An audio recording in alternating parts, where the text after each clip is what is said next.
Welcome back to our coverage of the 2021 World Para-Nordic Skiing World Cup here in Planica in Slovenia. Two more bits of action to come, the middle distance VI and standing events for the women.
Okay.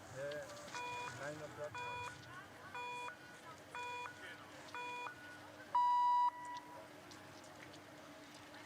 Like today, I think it's good. Yeah. We will see after. We will discuss it after. Well, once again, great to be back here in Planica. Hope you've enjoyed the coverage so far. The weather, as you can see, is absolutely stunning. Beating down the sunshine in this alpine valley. An opportunity now for the women to tackle this cross-country middle distance course.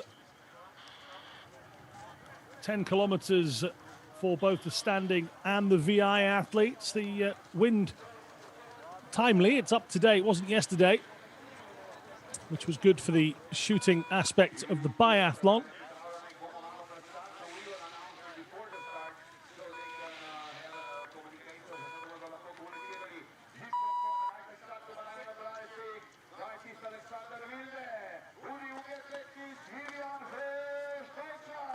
Looking at Vivian Hirsch, who's preparing to be the first of the 8 ladies we have in the VI event. Her guide is Alexander Wilde.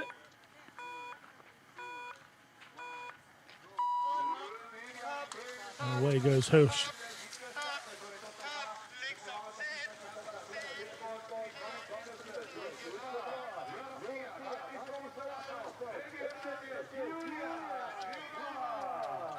Karina Edlinger will be the last to go out onto the course. The current world standings leader, a bronze medalist from Pyeongchang, a silver medalist from the last World Championship. So she'll be the target to beat for everybody. Yulia Smirnova. Roman Tarasov is the guide for Smirnova. 4 laps of 2.5 kilometers.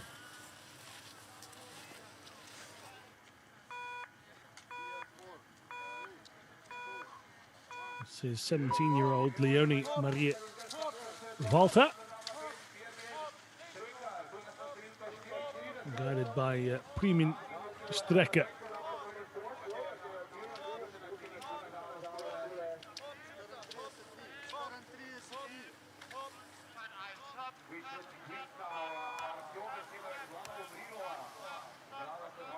the youngest of the athletes involved.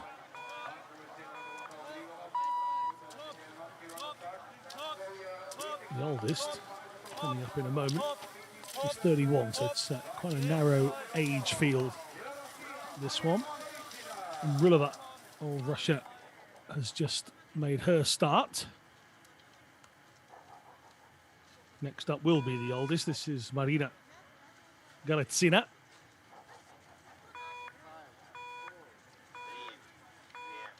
Galitsina's guide is Maxim Bertov.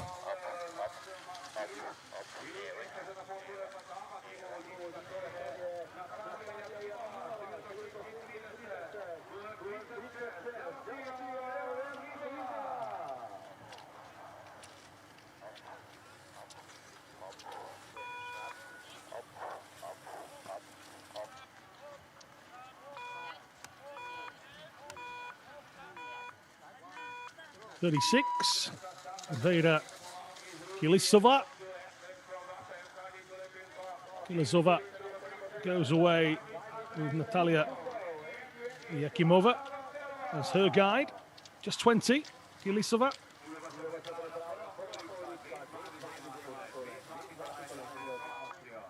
One of 5 Russian athletes. Anna Panfedova out next. Panfedova goes with Andrei Zhukov as the guide. Mentioned this yesterday, there's no rules about male or female guides for male or female athletes. It is whoever that you trust to do the guiding. And this is the lady to beat, Karina Edlinger.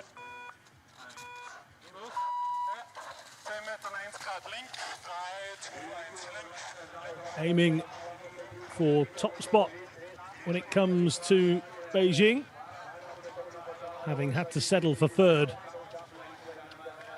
the last time this competition, or the Paralympic Winter Games, was held on that side of the world. World champion at the sprint VI and also the long distance cross country. As I mentioned earlier, had to settle for silver behind Shishkova when it came to the final of this event of the World Championships in Prince George in 2019.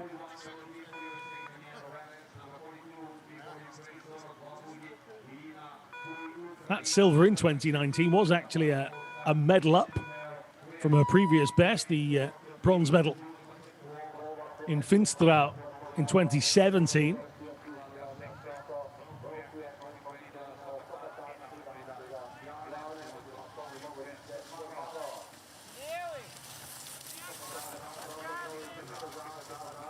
So Edlinger, the lady that the rest will want to catch. For some, Hosch and Walter, will be about improving as a Nordic skier throughout the course of these World Cup events. Vivian Hosch with her guide Alexander Wilde, who's the lady that left out first. So we'll keep an eye on times in a few moments.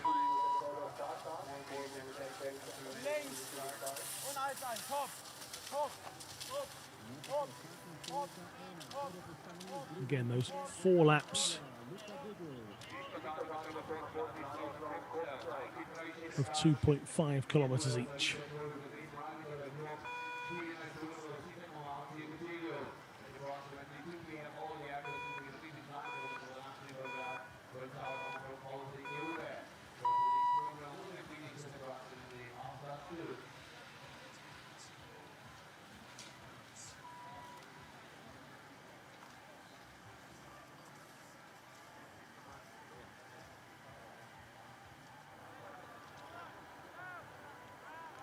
In the early stages, just checking out the speed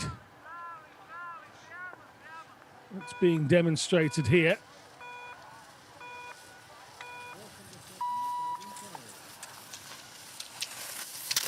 This is Gilisova of the Russian Federation.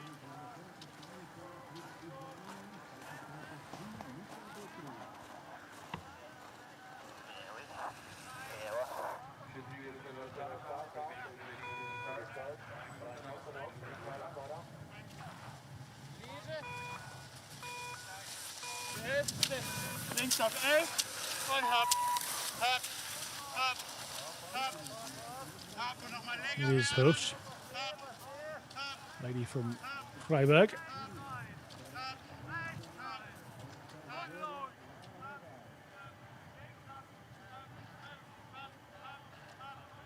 Previously guided by Florian Schillinger.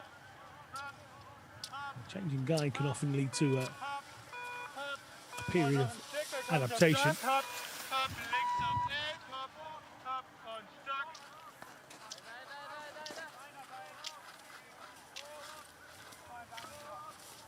Here's Smirnova.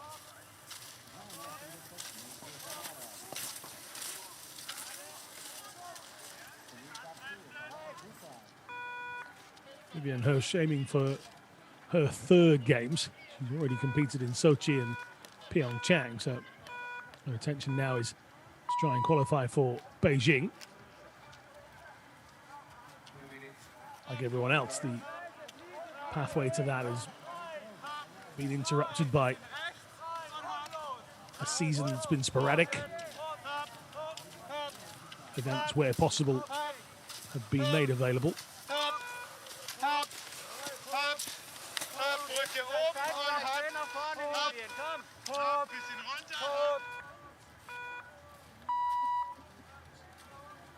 Hirsch, it is, you can see here in your picture.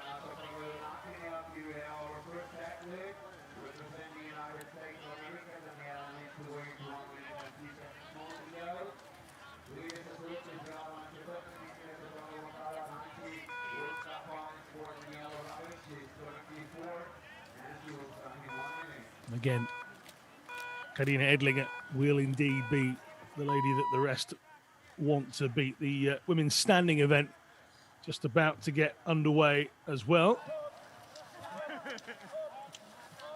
Danielle Arovic preparing herself.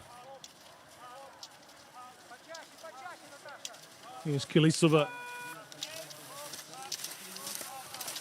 coming through.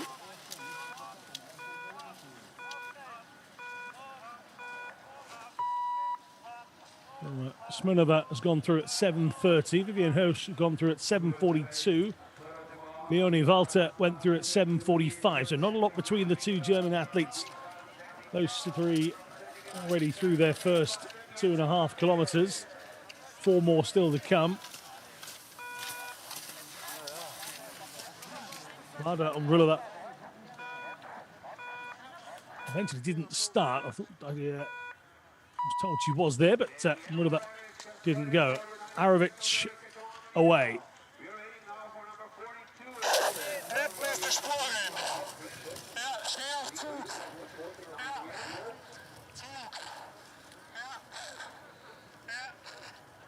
Here, hopefully you can hear the instructions from the guide there. Daniel Bauer guiding Karina Edlinger.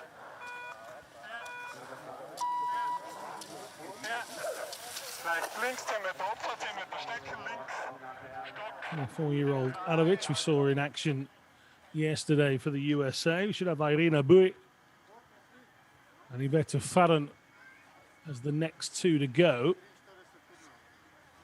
Seems to be a pause at the women's standing event for some reason. I'll come back to that in a moment. There's only 6 taking part in the women's middle distance standing. Arovic, Bui, Farron, Potenkova, Baumann, Kononova and Lyashenko.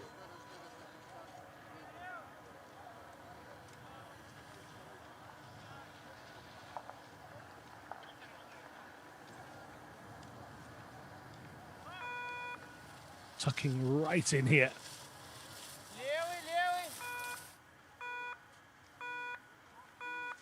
This is Platenkova Bauman.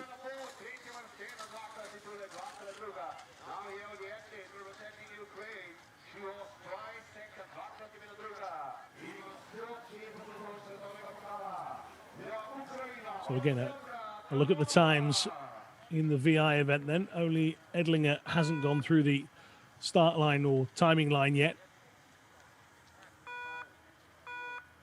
The current leader from Kilisova and Smirnova. So the Austrian to break up the 1 to 4.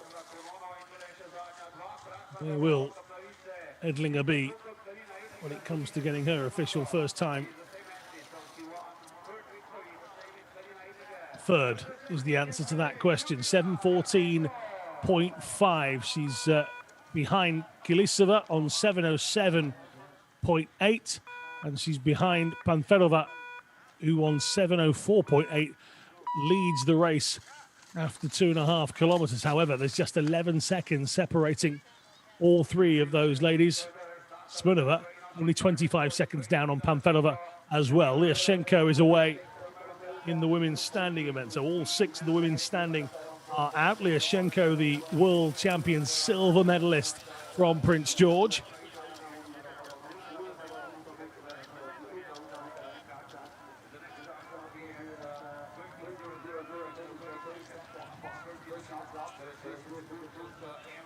$2.5K.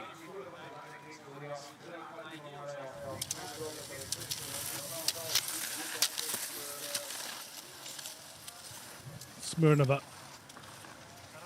was in 4th.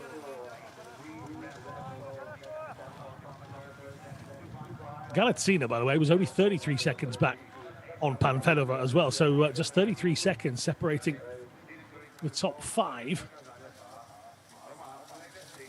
If they all maintain their pace, we could be in for a really tight finish.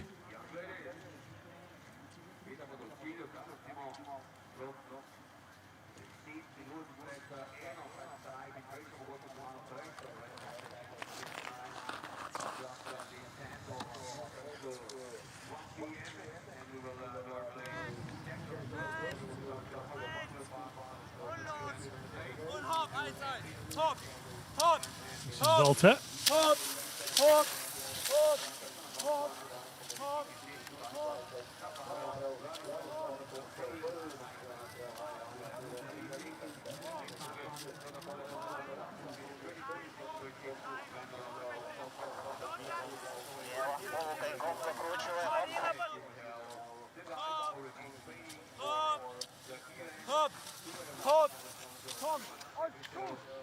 Pushing through the midday sun, basically. It's just past 12 o'clock here in Planica.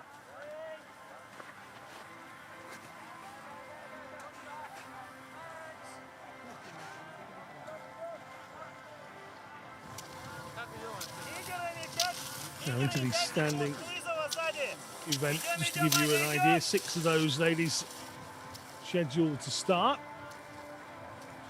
So you'll notice those out on the course as well.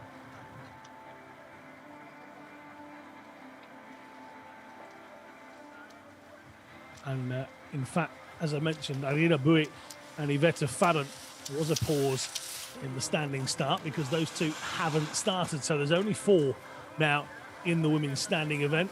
Arovic, Platenkova, Bauman, Inonova and Lyashenko.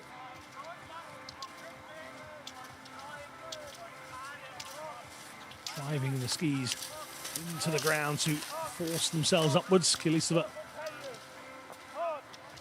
in your shot.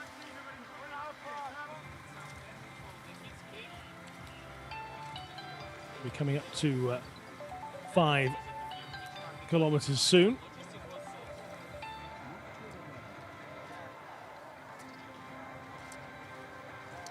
In fact, Volta has indeed gone through the 5 kilometer mark. 6:45 for Leonie Volta. Smirnova has also gone through at 14:06. So the top 5 still to come through.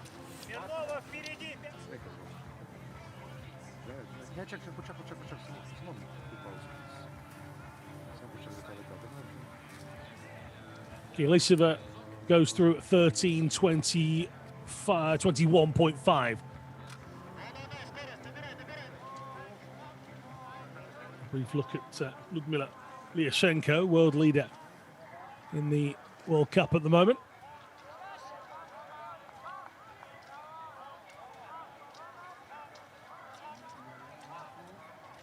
Here's Panfedova.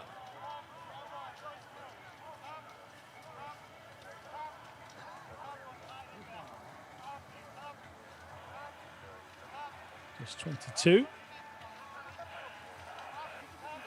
Panfedova in the mix here. The leader at 2.5. Can she maintain this early speed? She can. She leads here. 13:16 at 5 kilometers. Halfway there. And Anna Panfedova has the lead. Kilisova registered in second. Still waiting for Edlinger and Galatsina to come through their 5 kilometers. Smirnova in third position currently on 14:06. This is Galatsina.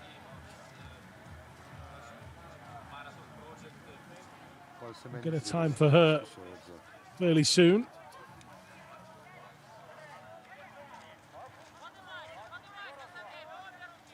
Vivian Hirsch goes through at 14:23. She's above Volta.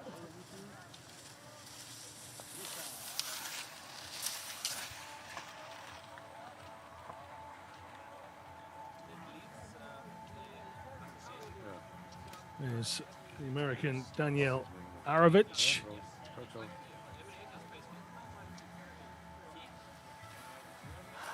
Bib number 41. Keep your eyes out for her out on the course. Various camera shots now. Edlinger found herself in third position at the end of the first lap. 7:14.5. She comes up to start her third lap round. Galatsina went through at 14:16.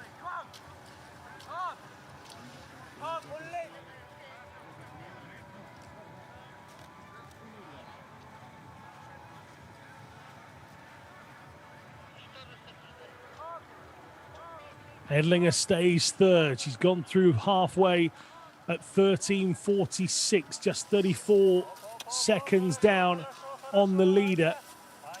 Kilisova, by the way, was just 5 seconds back on Panfedova. Here's the race leader, but by just 5 seconds. She did extend the lead. It was only 3 after the first 2.5 kilometers, but 5 seconds in Nordic really isn't a great deal.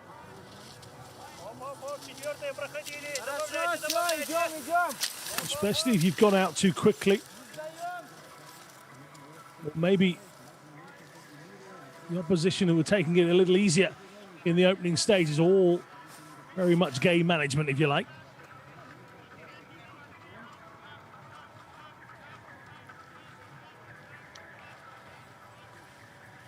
Take a check on the women's standing early stages, and Kononova has gone through as the leader, 7:14.2. Lyashenko 7:21.2, so 7 seconds the difference.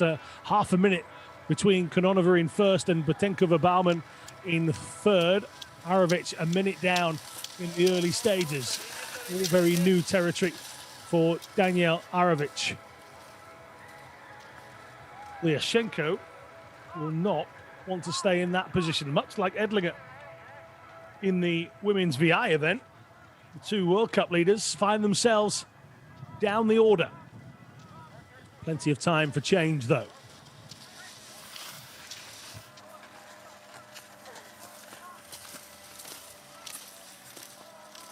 Panfedova, Kilisova, Edlinger, Smirnova.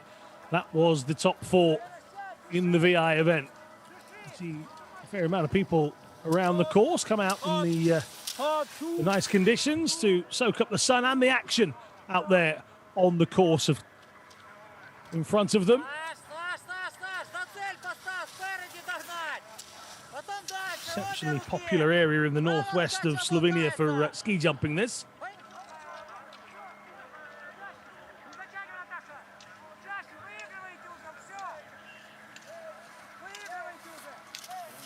Again, of course, with the disruption to major events and smaller events as well, such as the World Cups, opportunities to get out there and race, and basically it's kilometers under the legs. You know, it's getting out there and doing what you need to do to practice in a competition format.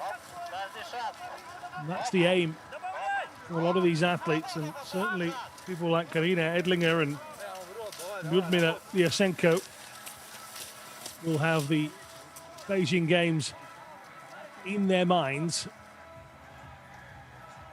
as the most important thing. So looking at Panfedova, the early leader in the women's VI event. She's making great ground now. Kilisova went through at 19:39. Smirnova went through at 20:51, so a minute clear and a bit for Kilisova. What has Panfedova done? 19:33. It's less than a second. The gap is now less than a second between Panfedova and Kilisova. Both from the Russian Federation, both desperate to take maximum points here. And Karina Edlinger has got a real tussle on her hands, because if she wants to be part of the 1-2, she's going to have to close that gap pretty quickly. 2.5 kilometers less than left for Panfedova and Kilisova. That's going to be a tight finish. 0.7. 0.7 of a second was all that separated them after 7.5 kilometers. Fantastic action.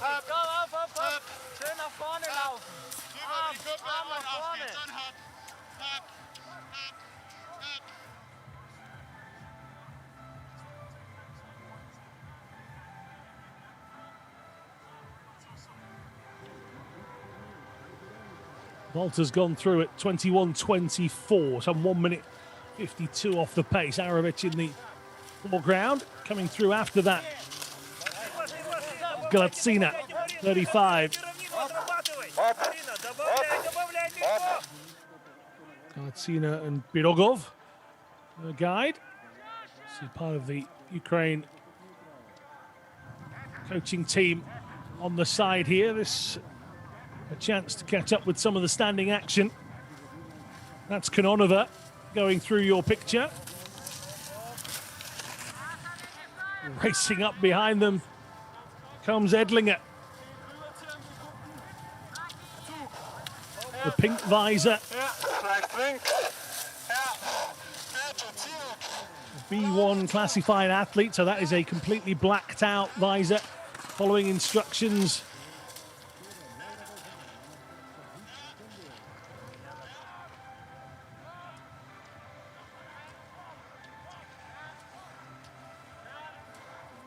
Following the noise being made from the guide. That's why you can often hear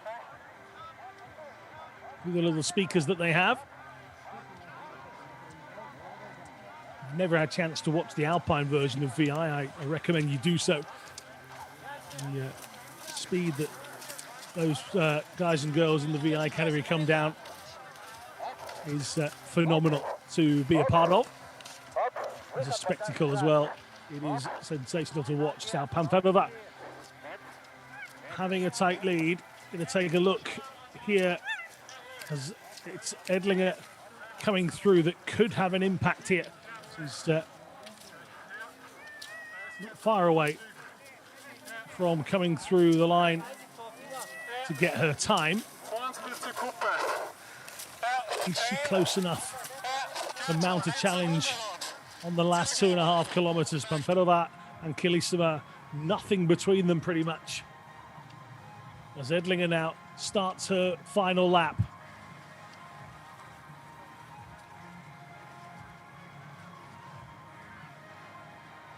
Galitzina in fourth position, 155.6. Smirnova 118 behind.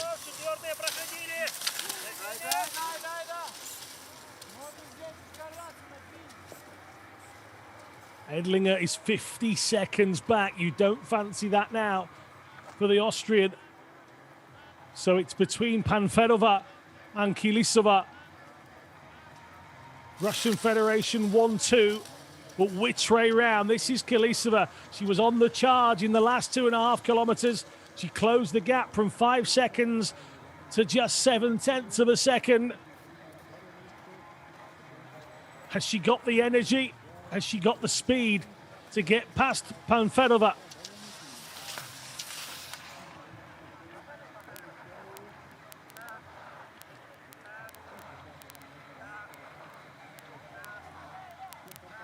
Picking up speed in the slight downhill section there.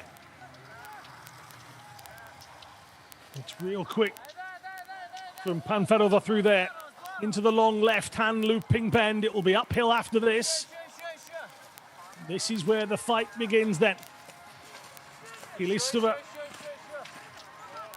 will cross a line and get her time first, so the pressure will be on Panfedova, but there's nothing they can do in the sense of knowing what the other has got. So into the home stretch come some of our athletes. And we'll take a look at the times. This is Smirnova coming through. Smirnova has been in fourth position throughout the course of the race. Barring disaster from Edlinger, that's probably where Smirnova will finish. Now through comes Kilisova. That time is 25:42. That's what we're looking at. Look at the effort that's gone in. You can visibly see just the agony and, well, I'll say pain because it probably is quite painful. But Kilisova feeling it at the line. Here's Panfedova.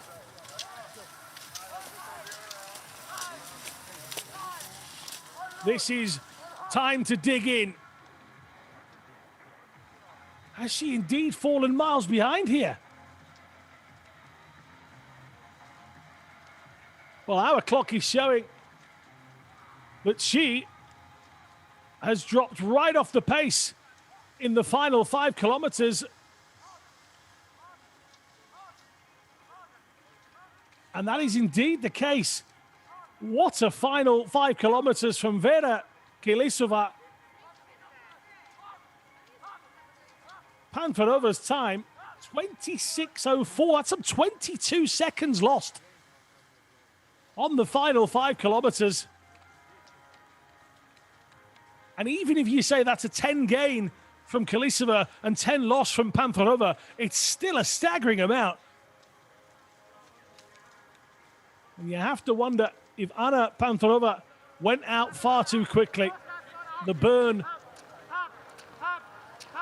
too much in the end. A chance then maybe for Edlinger to pick up an extra position here.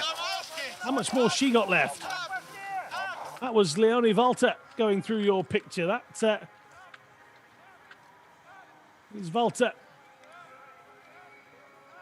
the youngster, assessing what she's just done. There's Vivienne Hoesch. Kilisova, Panfedova, Smirnova at the moment. Galitzina and Edlinger's times to come will make a difference. Hoesch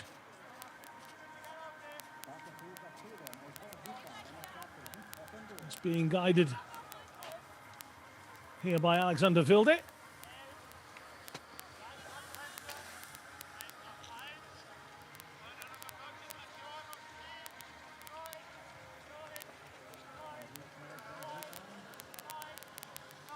Very tough guiding a B1 athlete through a long looping left-hand bend. Now the push towards the finish once again.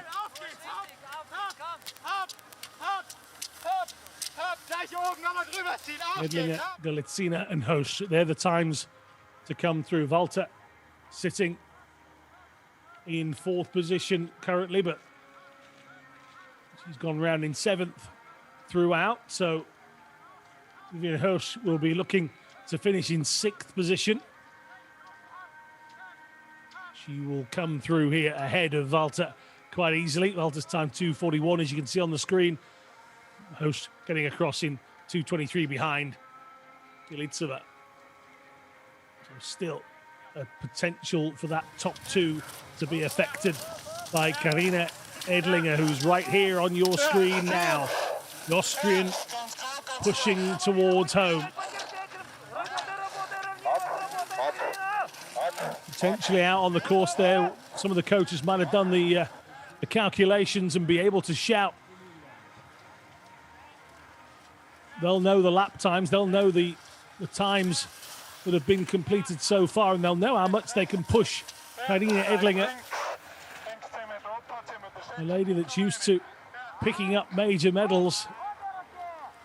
Can she find some extra time over this final 3/4 of a kilometre?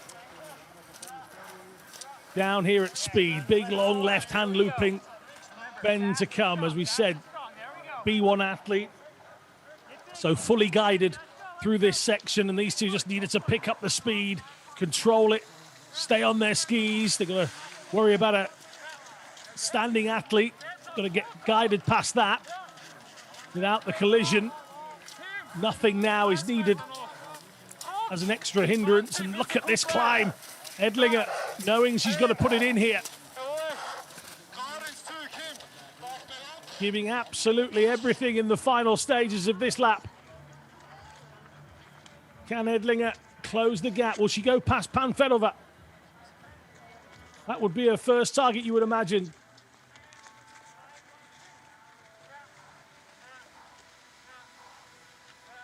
Oh, Edlinger coming in, and I think that's third. 54.90 behind Kalisova.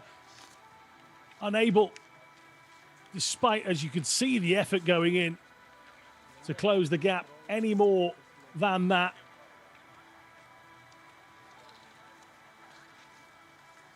So it's Vera Kalisova as Galitsina crosses the line.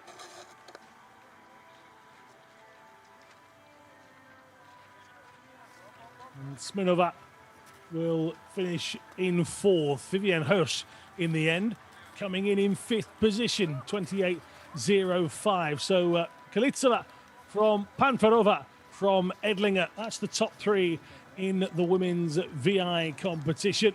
Turning our attention now to the women's standing event. We were due to have 6 starting in this. We've now down to 4, 2 non-starters in Irina Bui and Yvette Farron. And we're into the final laps here for the women's standing event. Kononova from Lyashenko, 47.4 seconds. So Kononova having a real good time out there on the course. 29-year-old leading the current World Cup leading athlete and a world champion silver medalist nonetheless.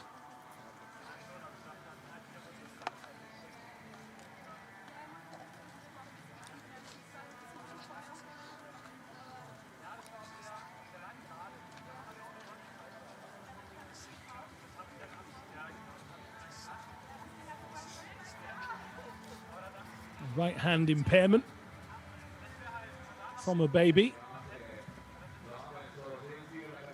Kononova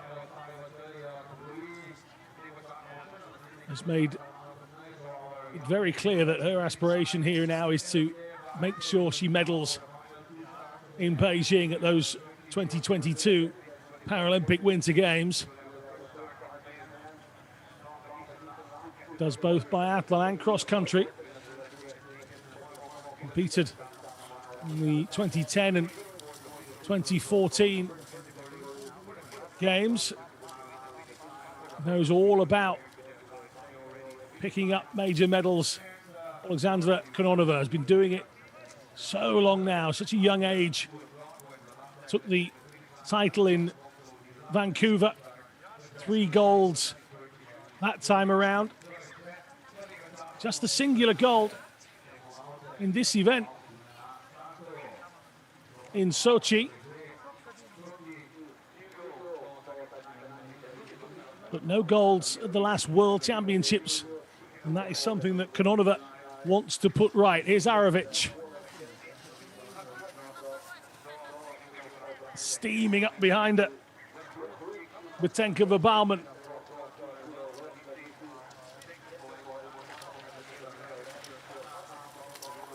Arovic had gone through 7.5 kilometers at 22:20.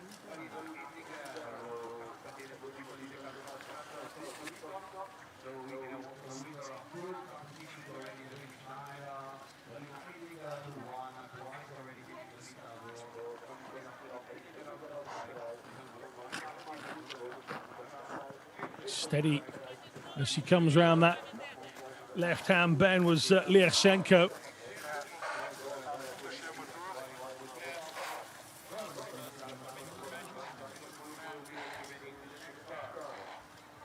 Both the Ukraine athletes with hand impairments. So again, take a moment to think about forcing yourself up an incline with just the one ski pole to assist you, so that it's majority of the work in the legs and in the lower part of the body.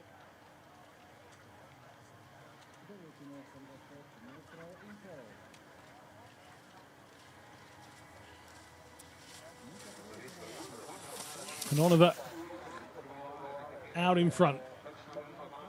Can she maintain the speed she's shown so far? She'll tuck in here. This is the long down section leading into the long left hand.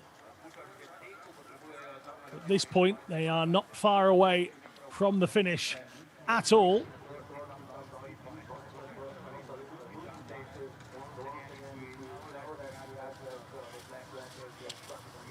Ladovic.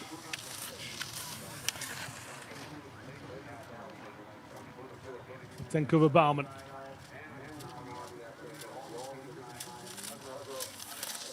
Seven now, Boutenkova-Baumann. Strong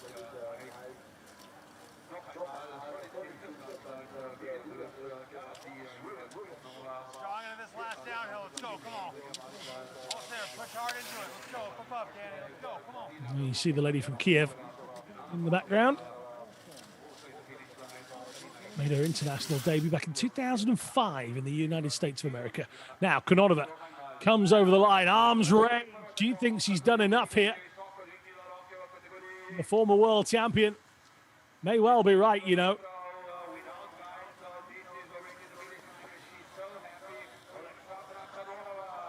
It's down to Lyashenko to stop her. It was always a battle between these two. Kononova goes through at 26:27.5. How much more speed can Lyashenko come up with? This is Arovic and Boutenkova-Baumann coming through. Boutenkova-Baumann competed back in the games of 2010 in Vancouver. Was there in Sochi and in Pyeongchang as well. Part of the gold medal winning relay. A former world champion going back to 2013 in Sweden as well. Here comes Arovic then.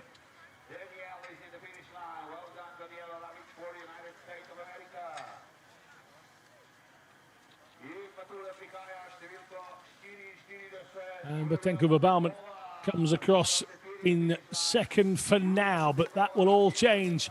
This is the lady that can have an effect now on those standings. Kononova can now only watch on, but she had a pretty decent lead from the 27-year-old. And in fact, you can see from the clock, it is a healthy lead. Already a minute behind here. Lyashenko, Lyudmila. And that is a victory for Kononova, confirmed.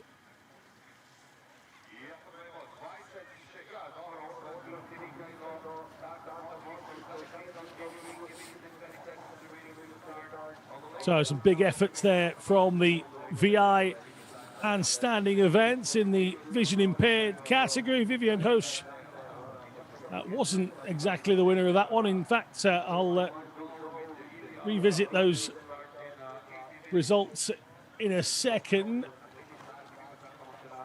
Vera Kilisova was the victor in that event. Anna Panferova, who led through 7.5 kilometers, finished in second. Kairina Edlinger was the third place finisher for Austria in the women's VI. In the women's standing event, those results we just saw a moment ago coming through. And there are the vision impaired results on the screen for you then. So Kilisova, Panferova and Edlinger. That was your 1, 2, 3. Panferova really fell away in that final 2.5 kilometers. In the standing then, Alexandra Kononova, 26-27-49, a minute and 6 ahead in the end of the world silver medalist Lyudmila Lyashenko. It was Ukraine 1, 2, 3 with Yulia Botenkova-Bauman.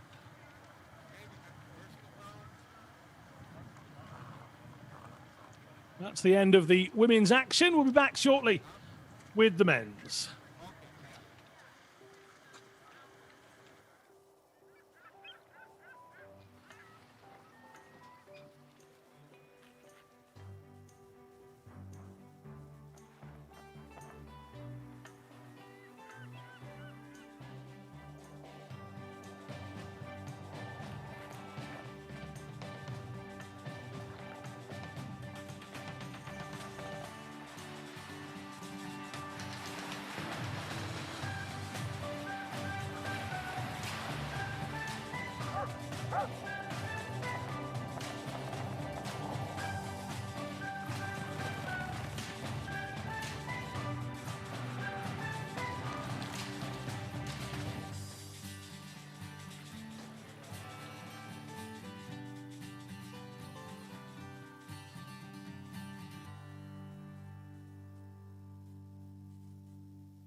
Startpunkt der Männer 13:15 oder was? 13:15. Der Mann startet 13:20.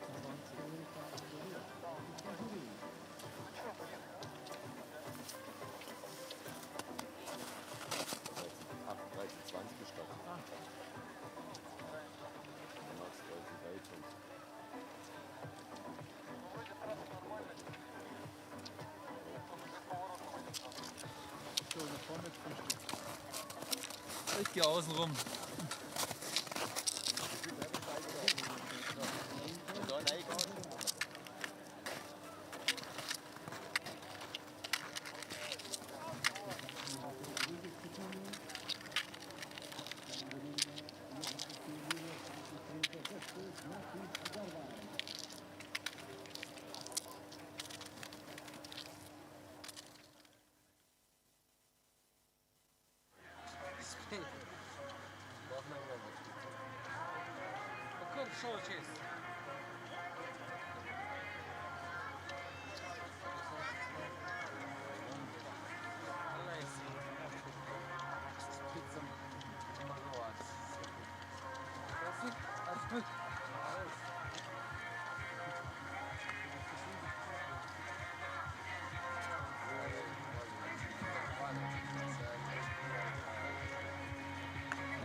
7 minutes and 30 seconds remaining to the start.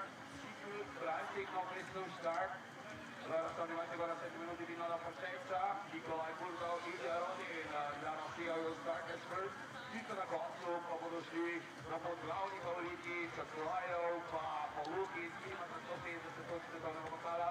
We will have the top athletes, the favorites. They have 160 World Cup points. They will start with number 60 and number 62. Once again, we would like to greet all the leading nations here in Planica. Bienvenidos a Argentina, que han venido por el Brasil. Ich möchte noch einmal herzlich willkommen die Wettbewerber aus Austria. We would like to greet once again the athletes representing Canada. Lijepi pozdrav, dobrobrani, dobrodošli, takmičari iz Hrvatske. Bonjour et bienvenue toute la France.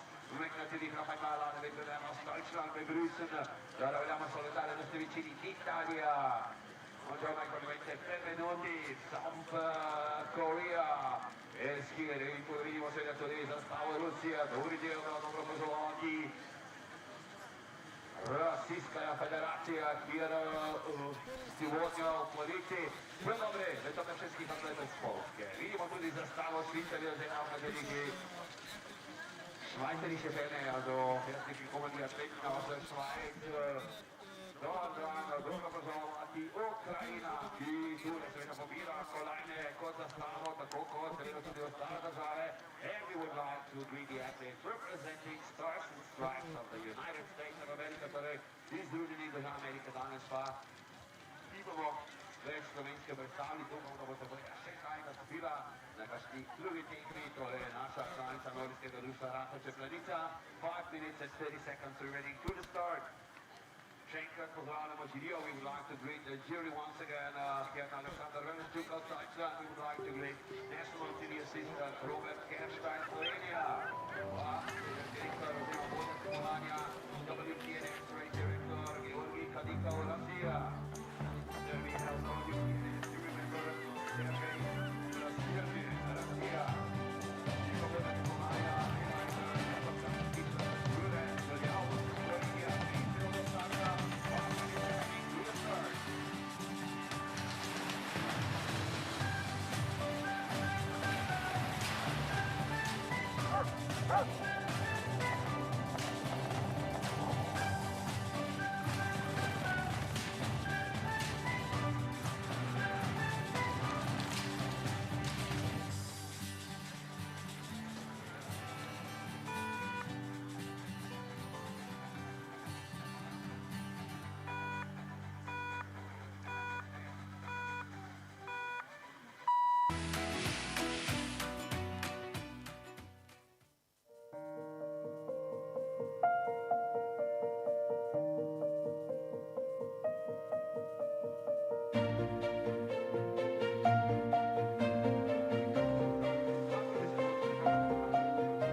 So once again, welcome back to Planica. The World Para-Nordic Skiing World Cup continues. The final piece of action from our coverage this weekend is getting underway in just under a couple of minutes. So take a look at the athletes getting prepared.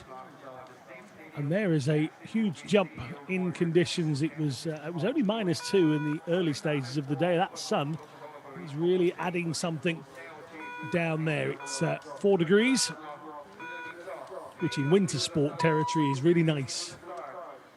I can tell you that. The Alpine Valley in all its splendour. Fantastic setting. What has been a fantastic day and 3/4 racing so far. Just the one final set of races to get through the men's VI and men's standing events. Fairly small fields a few moments ago in the women's event. Not so much in the men's. Quite a few entries for all of those.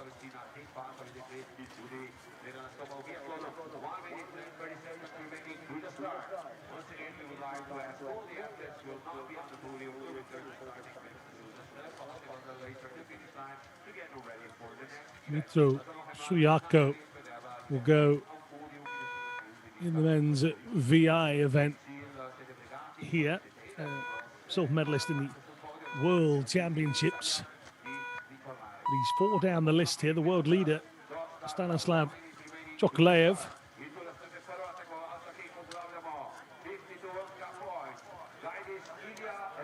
So he'll be bib number 62 last out of the gate. The standing event, well, we do have the reigning world champion on the start list. And there he is, Benjamin Davier, but he won't go last. Lekomchev of the Russian Federation. And also Roshan Minegulov, both ahead of Davier. And those two will go last. So we'll see how they all fare in just a matter of moments. Getting ready to lead us out will be another athlete from Russia. This is Nikolai Bertov. Bertov is guided by Ilya Rodin. So Bertov is off and away he goes.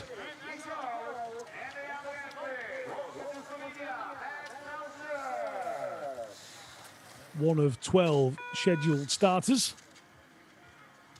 This is Max Nelson, who turned 17 just 2 days ago. So happy birthday to Max Nelson. Any of the Nelson family and friends listening on?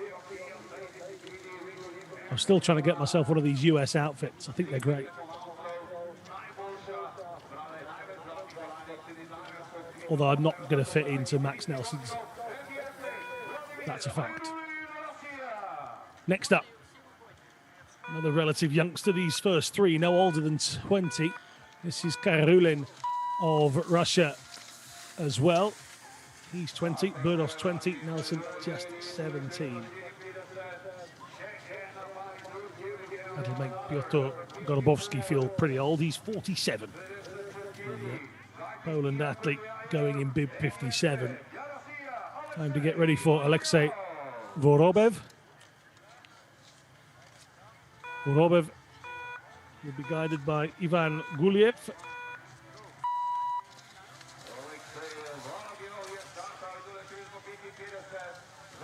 So away goes Vorobev as well. You can see the short sleeves from the guide here. No coat for Vorobev. So if you want to know what it feels like out there in 4 degrees in direct sunlight, surrounded by snow, that'll give you a good idea. Alexander Chulkin,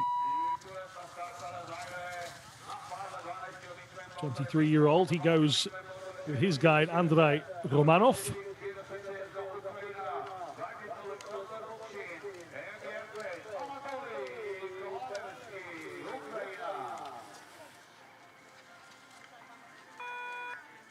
From Russia to Ukraine next then.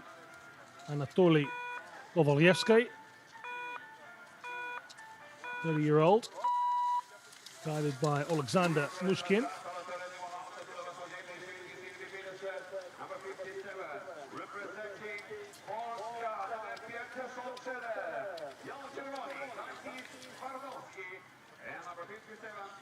And I mentioned bib 57. Here he is, 47-year-old Piotr Gorobowski.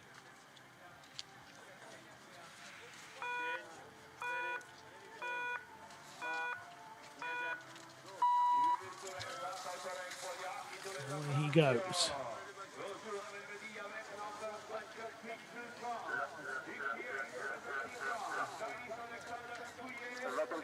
He took up the sport in 2012.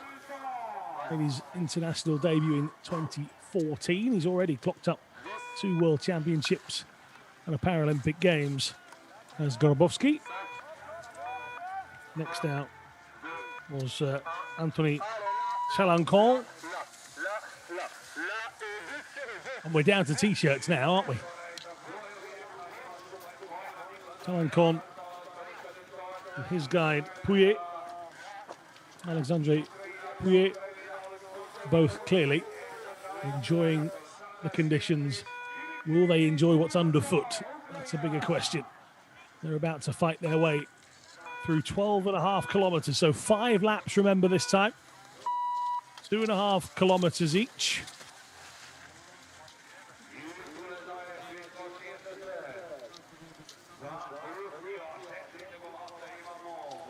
Suyako.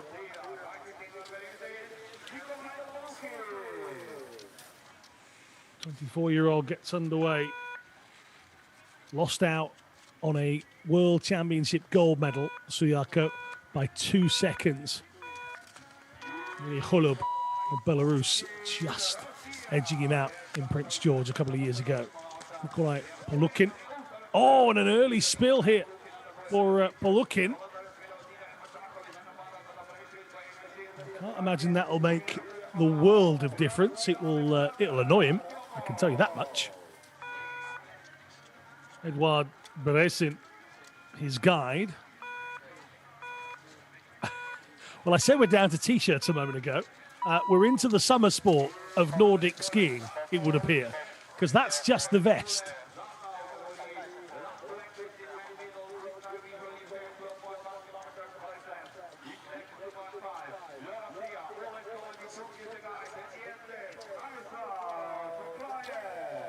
Alexander Artemov not feeling the need for sleeves, clearly. The world leader, Choklev,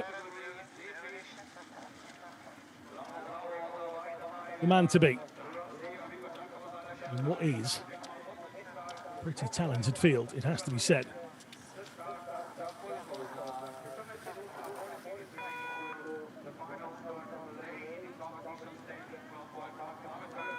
Mitro Suyako 24-year-old for Ukraine.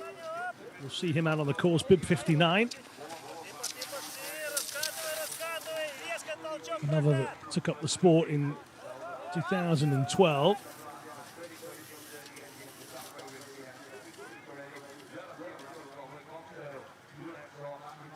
He's already amassed a gold in the relay, but he wants an individual gold. He's got bronze and he's got silver.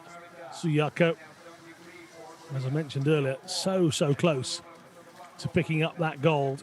Holub beating him by just 2 seconds. So Suyako, an athlete that really will want to try and take as many World Cup points here, but he does know the pressure's on. 3 Russian Federation athletes in front of him based on World Cup points. Polukin, Chukleev, they'll be battling it out. Artemov will be in the mix as well. So 59, 60, 61, 62. They're the bib numbers you're looking for at the front end of this race, you would expect. However, Chalancon, don't discount the Frenchman, bronze medalist at the last World Championships as well.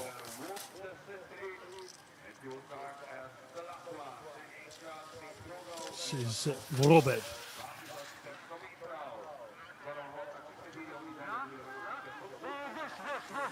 This is Bertov. In fact, 55 is Chulkin, should I say. 23-year-old coming through. Being followed by Kovalyevsky.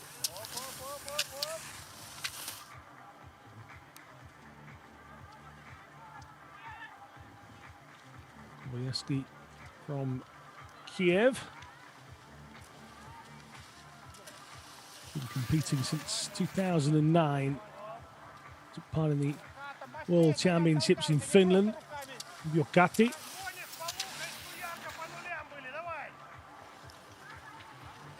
Gold in the men's sprint back in Finstrau in 2017 is his only individual gold. He has medalled at all of the World Championships and Paralympic Games that he's taken part in, so it's an impressive haul for Anatoly Kovalyevsky. Is he up to standard here in Planica? We'll find out.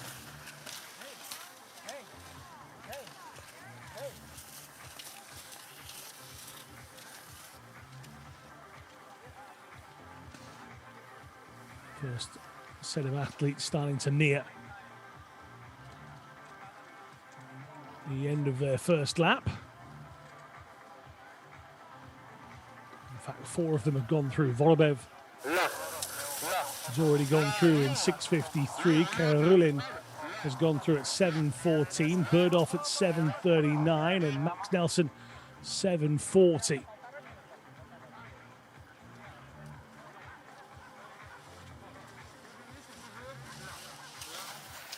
That was Suyako and that's Chalancon. Here is Polukin.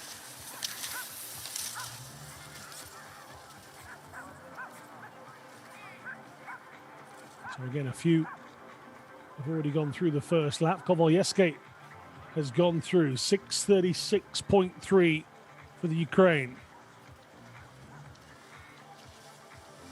Vorobev, second position for the 25-year-old.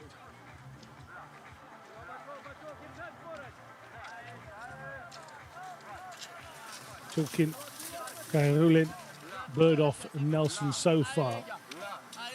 6 more times to register in the opening lap though. Golubovsky is behind Kovalyevsky.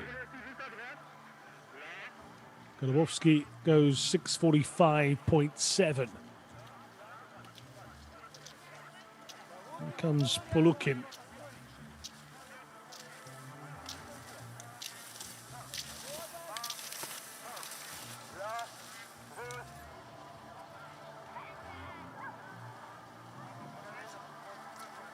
In close quarters here, that's Chukleev and Artemov.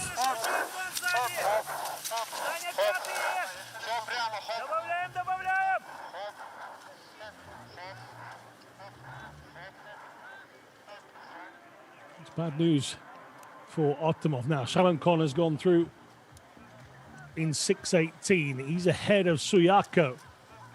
So the bronze and silver medal winners from Prince George are the opposite way round now.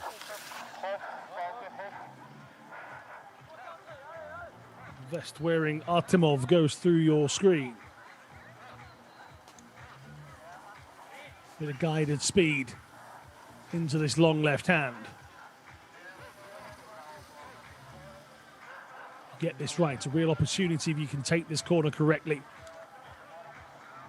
to gain speed and gain momentum into the uphill section that follows, and immediately into the push with the arms and then with the legs.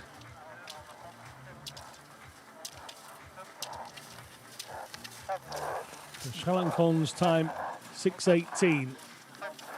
Tukulev is only at 5:40 at the moment, so he's looking pretty good to go through. Artemov as well. Just waiting for those two times. Polukin is behind Suyako and Chalankon as well.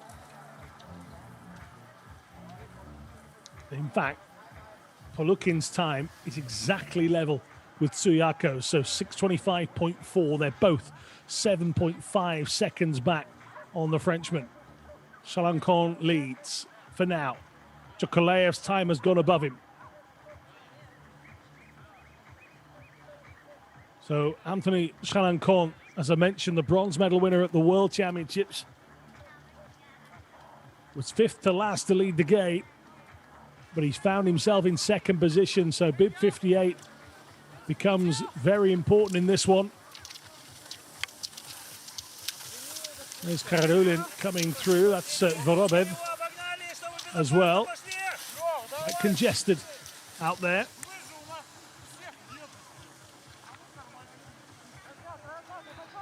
Some 7 minutes or so, the standing athletes will start to leave the gate as well. So welcome to rush hour.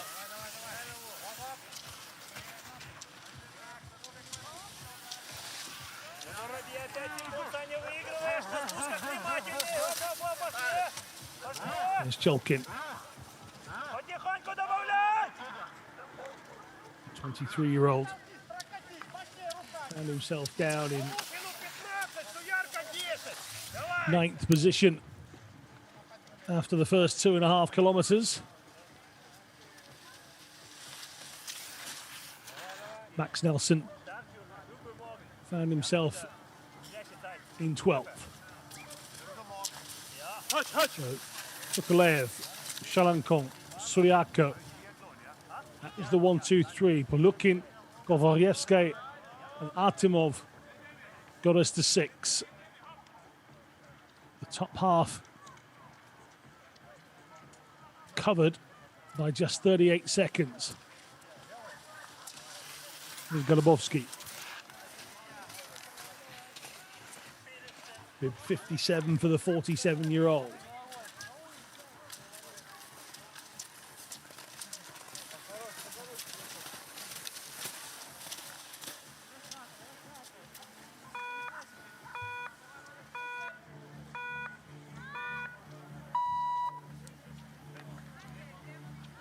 Again, quite congested. Bertov and Cholkin. The guide's doing an excellent job of making sure there are no collisions. It does happen. It has happened at major events. It does happen. Oh, he's down. Bertov has slipped here. Just coming up the little bridge section. Not sure what on earth would have made him fall there. But Bertov gets himself back up and starts off again.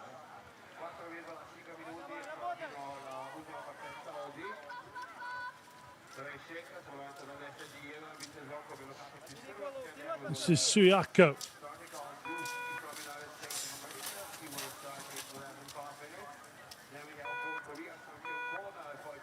He's going without his guide at the moment. That is within the rules. The guide, I believe, is allowed to cut the sections and rejoin when needed.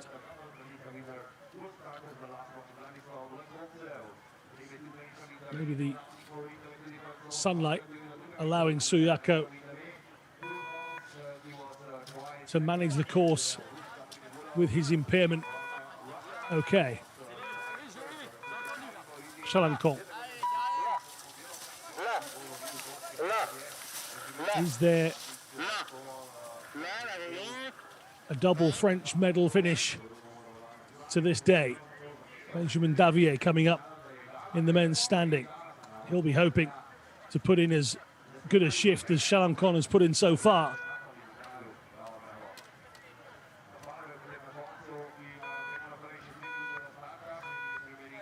Golovkin has gone through 5 kilometers. He's ahead of Suyako still.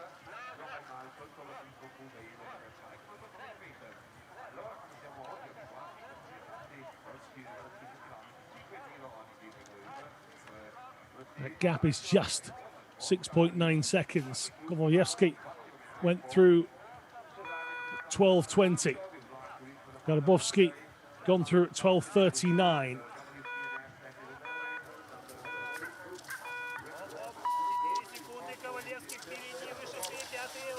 The man in the vest, Artemov.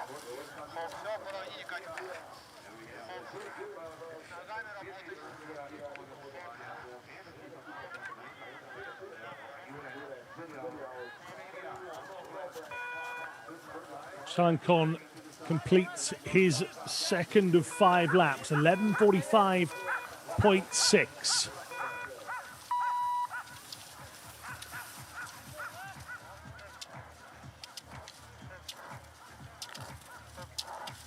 I make that a very, very quick second lap, by the way. We're looking in second then on 11:55.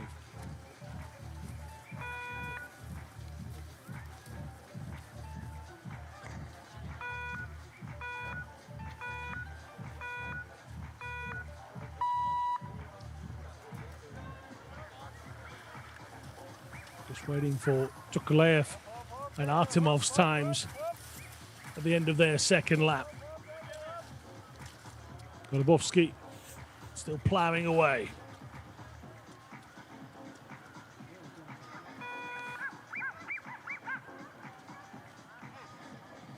Tukulev goes ahead of Shalankon.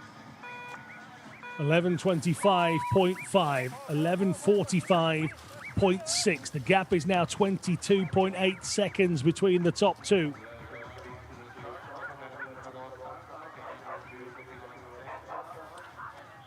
Artemov was in 6th position.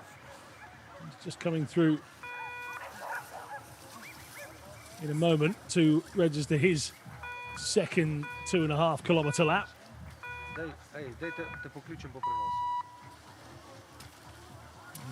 Athletes go over that bridge section a few times.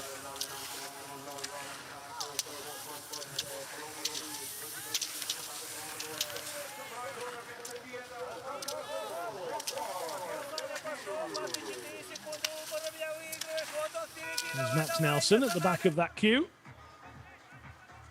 And we are indeed getting ready to start the men's event. 48 years of age.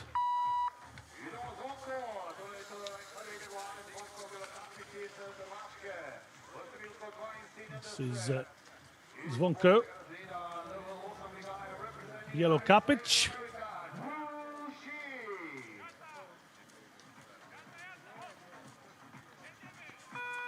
There's Drew Shea.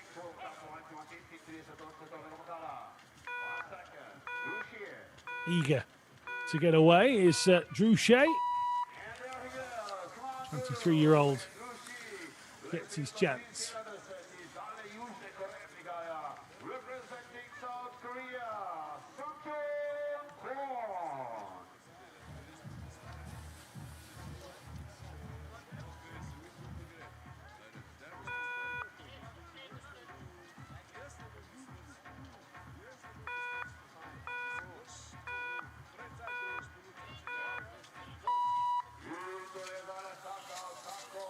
This is Kwon Sang-hyun. 23-year-old Korean.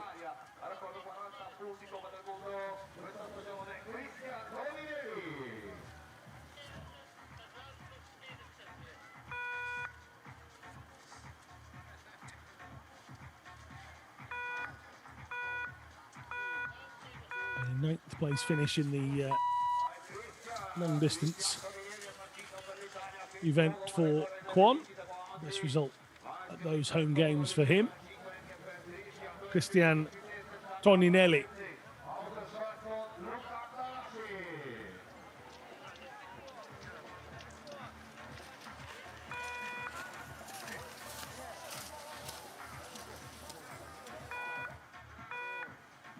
Competed in the Paralympic Games, did Toninelli. Luka Tavaski.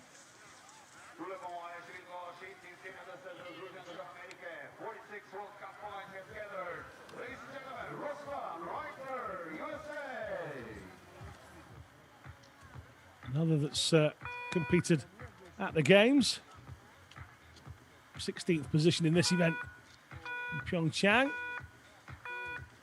Ruslan Reiter.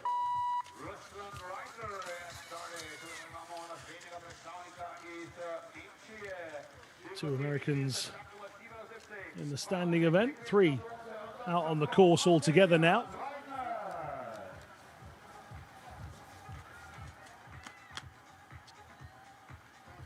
Trying to emulate the success of Masters and Grech out on this Planica course. Maximilian Weidner.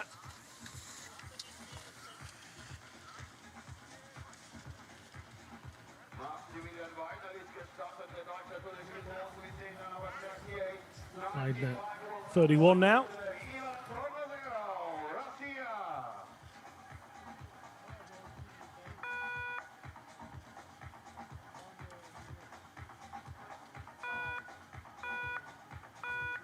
Kodlozrev goes next.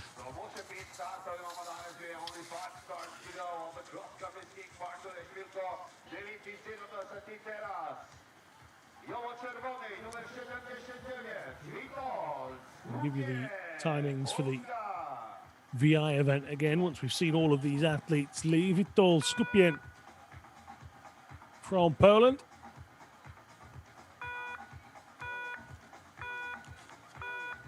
(31 years of age.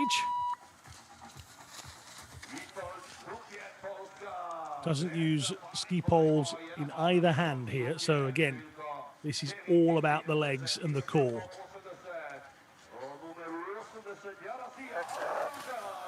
The clock factored to take that in. Alexander Pronkov will be next to go for the men's standing. Another without the use of pole, so again, building up ahead of steam is key. World champion coming up next, Benjamin Davier.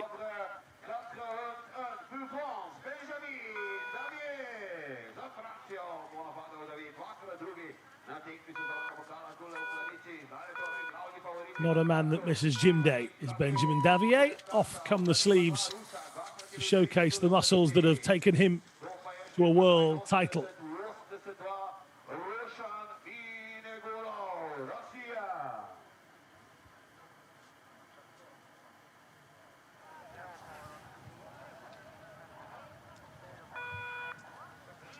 One of 3 31-year-old athletes out on the course in the standing event.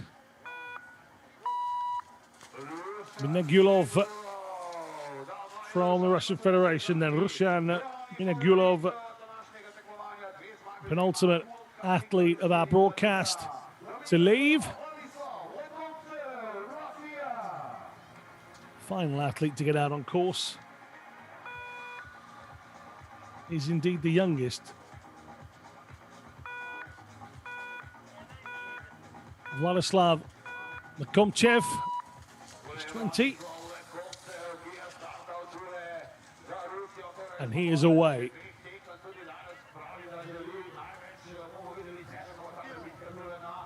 So that is the standing event up and running now.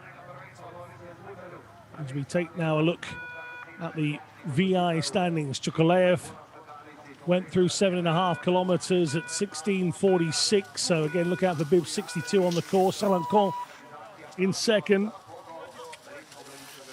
The gap now is 40 seconds between the Frenchman and the Russian. Polukin in third. And I will say that Polukin is now closing down on Anthony Chalancon. So the gap between those two is less than 2 seconds. Suyako down in fourth. He's 10 seconds behind Polukin.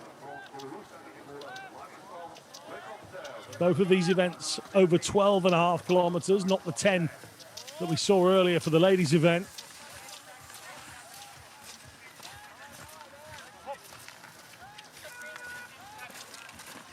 Kovalyevsky was in fifth position at 7.5.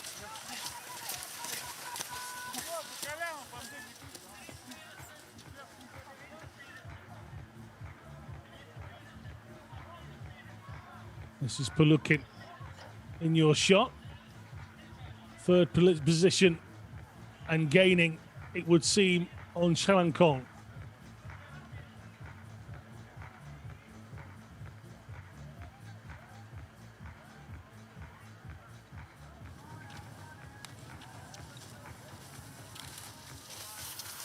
That was Luka Tavaski in the standing event going through. Here is Chalancon.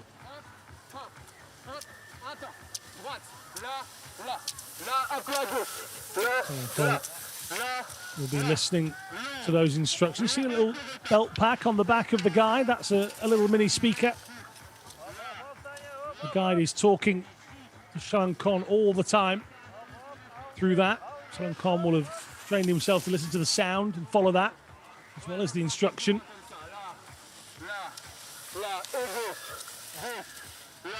Right up in the background a moment ago. The American in the standing event. Just going to come into your shot in a moment. Well, he was. We'll follow Chalancon down through this speedy section then. Descent into this long left-hand bend. Holding onto the pole for guidance, but the two of them have worked up enough speed. What they've got to do is work up enough speed to stay away from Polukin, who was closing them down. As they enter the final stages of their penultimate lap, they'll reach 10 kilometers here. They'll know there's just one go round to maintain position, maybe even gain on Chokalev. There's Reiter. Also bursting through into your image there was Maximilian Weidner.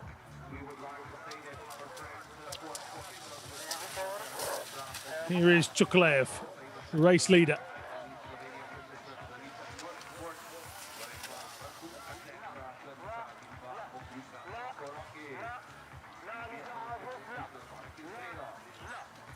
See Chokalev through the same section as we just saw Chalancon a moment ago. 31-year-old from Tumen.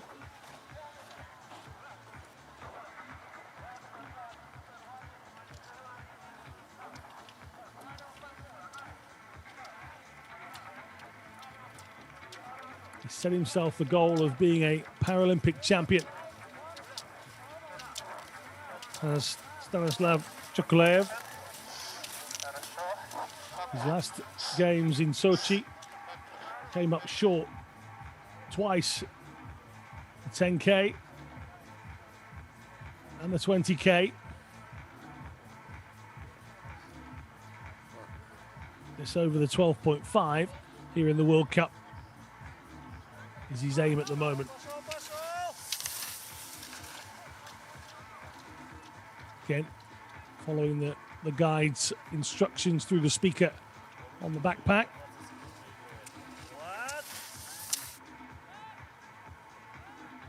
This is Minegulov in the standing event. We'll take a quick look at the early running in that one now.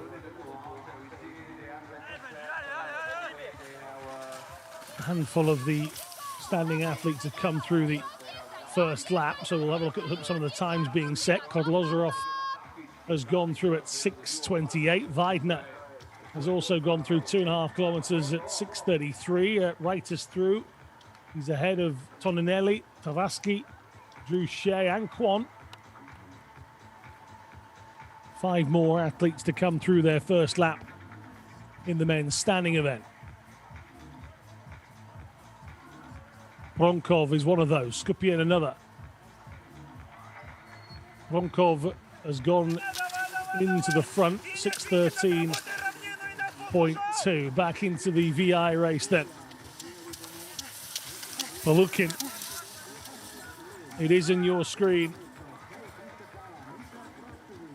Who is chasing down and now has passed Shalankon. Into second goes Nikolai Palukin. Shalankon drops down 8 seconds behind Nikolai Palukin. Shalankon now. Tukalaev still leads, and he's 53 seconds ahead of his compatriot Nikolai Palukin.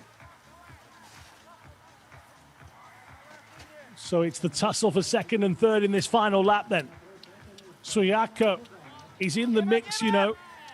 He's 11 seconds back on Shalankon, but that's not unachievable. Suyako has picked himself up and has closed the gap.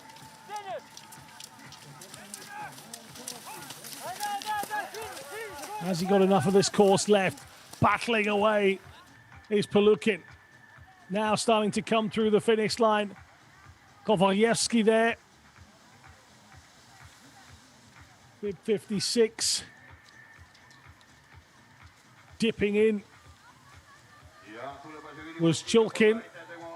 There through the line is Palukin. So the pressure is on everyone else because Nikolai Palukin is already through. Well, let's check out those times as they come in then. Palukin 28:31. Suryako 28:52. So he couldn't close the gap on Palukin, but he got within 21 seconds. Down goes Gorobovsky, 47-year-old, hitting the deck. That's Karulin coming through. VI event now, very much into the last few. 5 more athletes to come home, a real big bunch of them at the same time. Palukin from Suyako, from Kovalyevsky, Garbovsky, Chulkin, Karulin. They're the athletes that are home so far.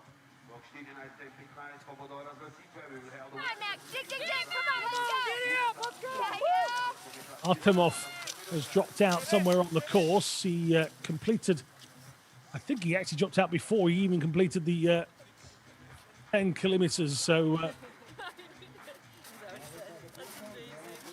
out goes Artemov. Here comes Shalankon. The standing athletes will need to be wary of the VI athletes as they try and go by them.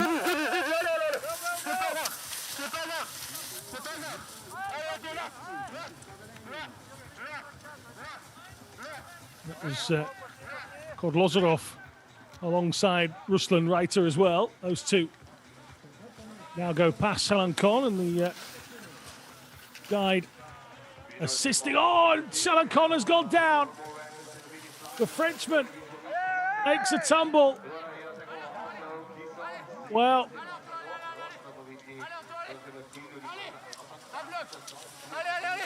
I think the guide lost his pole. Very bizarre circumstance there. It was an attempt to reach out for Shalankon to get hold, and also the leader's gone down as well. Chokolaev has had a fall too. Palukin may well have put himself in the picture big style. Palukin's time, 28:31. And both Shalankon and Chokolaev have found themselves laying in the snow. Now then, game on, as they say. Chokolaev was the leader. Shalankon surely his hopes of going back into second have been dashed. Will he drop out of the top three for Suyako? Suyako's time 28:52. Here comes Shalankon. Oh, he does go second. He stays ahead. Does Shalankon. Now here comes Chokolaev. What's he got left? He's plenty inside, and in fact, he built up enough of a lead for that fall not to matter in the end. So, fair play, Stanislav Chokolaev. He'd done the hard work, and despite taking a tumble on those final 2.5 kilometers, Chokolaev reaches the line in pole position, just where you want to be. But it is Chokolaev looking. In fact, that time from Shalankon has been confirmed as 29:01, which means his mistake has put him behind Suyako and outside the top three. So it's Chokolaev looking, Suyako as a top three.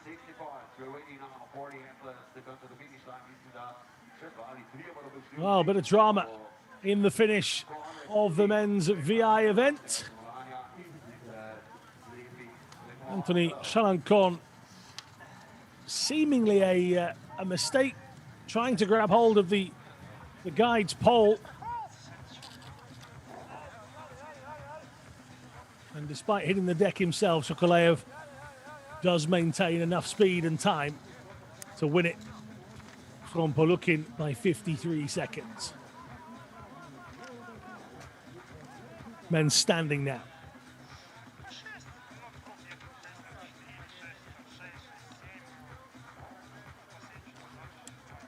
Lekontsev, the leader after 5 kilometers. Benjamin Davier was in second. Skupien in third. Pronkov in fourth. Minegulov in fifth. Saw him have a tumble right at the beginning. I wonder if the mindset was affected, but we'll see how they go. I have said the weather over here in Slovenia has meant that it's been a bit slippy under the skis.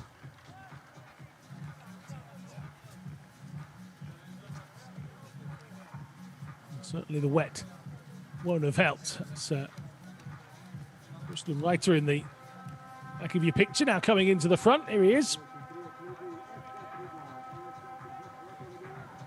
Actually one of 2 Americans out on the course in the standing event. Drew Shea also out there. Both of those in their early 20s.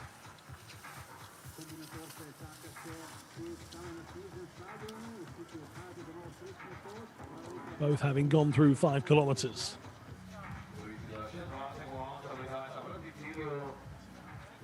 Lekontsev, the leader then. World champion with 4 gold medals at the last World Champs that he appeared in, which was the 2015 edition. Lekontsev looking to make a comeback then against the man who's been around for a little while now. The name on the lips of many when they talk about the standing events. Benjamin Davier.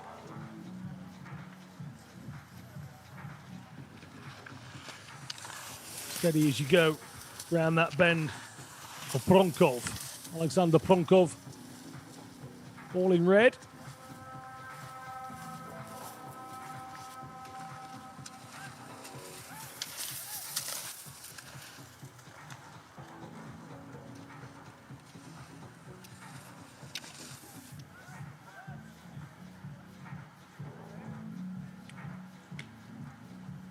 There's Skupien. Third position for Poland's 31-year-old.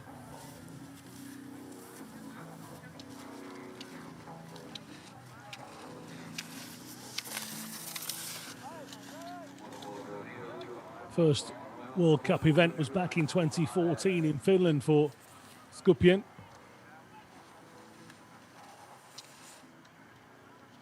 Silver medal winner back in the Finstral World Champs in the sprint event. Hasn't managed to get on a podium since then. Nor had he before, so just that singular major event silver for Witold Skupien. At the moment, he's on course for a top 3 finish at this World Cup event. Davier in the distance, now coming towards you, with 81 of the Frenchman. And that's Lekomptsev.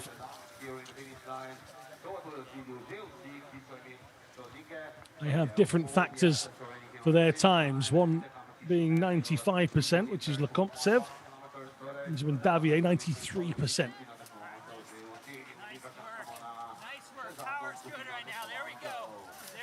Bit of encouragement for Reiter as he comes up the climb.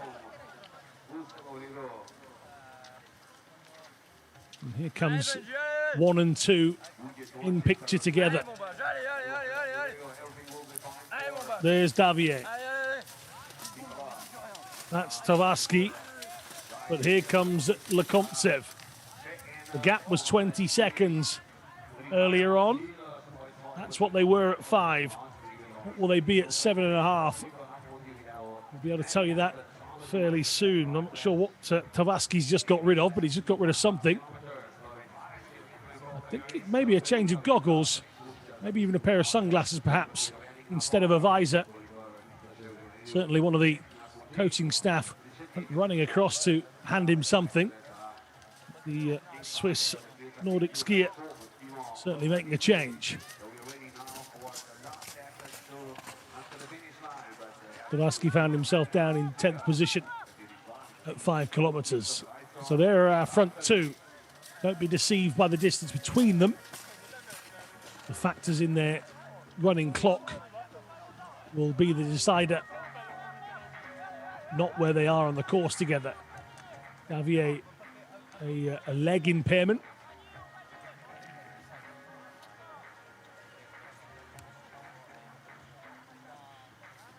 Minegulov, I'll be interested to see if he can climb up positions.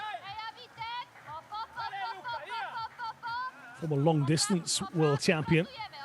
Picked up 4 medals at the last World Champs that he attended in 2015. So certainly won't be writing him off at any stage. He also won the same title at the Games in Sochi, the long distance gold. So Minegulov, Davier, Lekomptsev, Skupien and Pronkov. That's the big 5 at the moment. And they were all within 38 seconds of each other.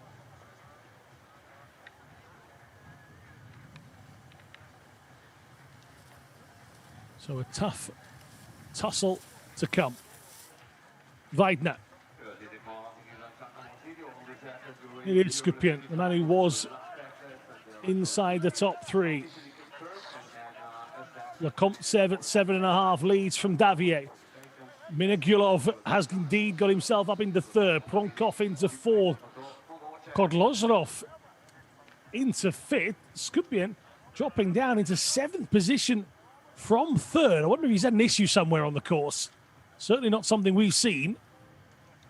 But Witold Skupien has gone from 3rd to 7th between 5 and 7.5 kilometres.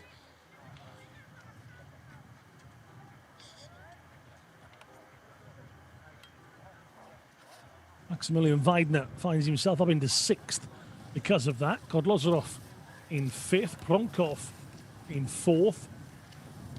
Minegulov in 3rd. Davier 34 seconds behind Lekomptsev. He's now physically behind him as well. That's Lekomptsev disappearing in the distance. There's Minegulov.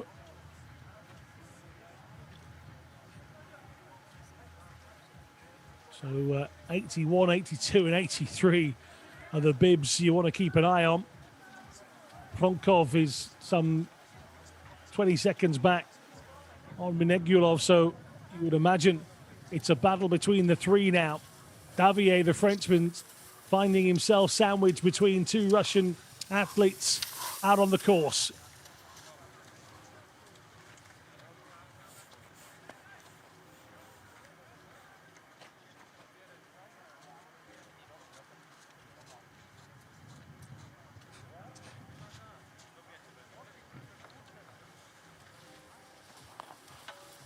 There's Weidner. Weidner at the moment looking at a top 6 finish. Each of these athletes will have a place on the leaderboard that they would love to have and a realistic target. And then an area of the leaderboard that will just leave them genuinely annoyed. Lekontchev will only have his mindset on finishing first. And that's the position he holds for now.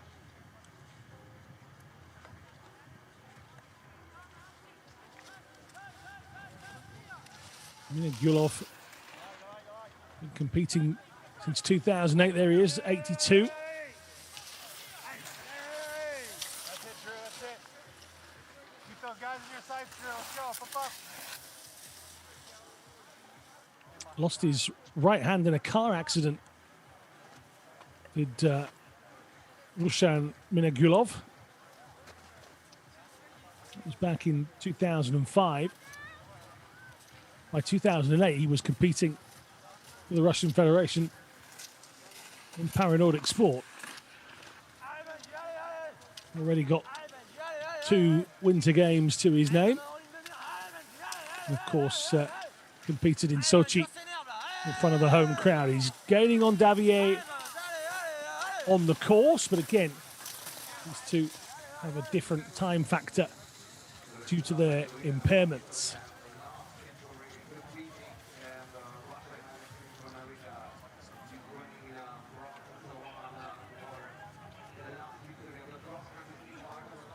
Davier picked up his first major title in Sochi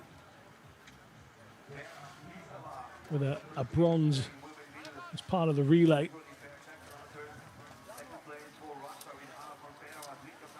He was a different beast at the 2015 World Championships. All of a sudden, every event he entered, he got a medal, but he couldn't quite get an individual gold. He had to wait for Finstrau for that to happen. Took the long distance title as well as a relay one. He also took the middle distance, this very event, in Finstrau. He backed that up in Prince George. Back-to-back World Championships for Benjamin Davier as Minegulov goes past him.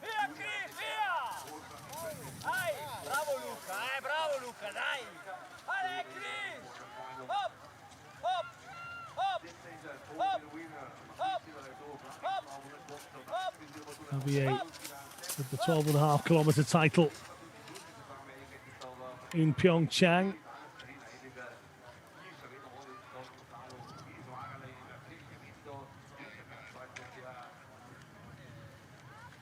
As well as the 7.5, so he knows what it takes to dig deep and win. We start to reach 10 kilometers then. Lekontchev 2:13, Davier 22:05, 37.8 seconds the difference between the two. Minegulov 22:20, 15 seconds between Davier and Minegulov.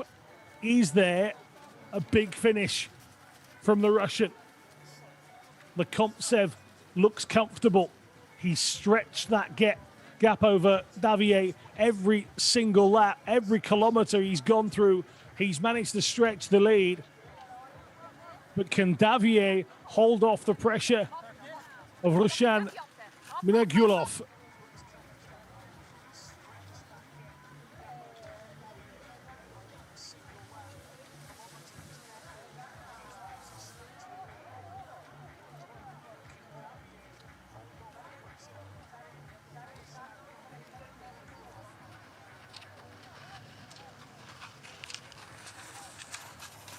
Two athletes starting now to reach the final stages.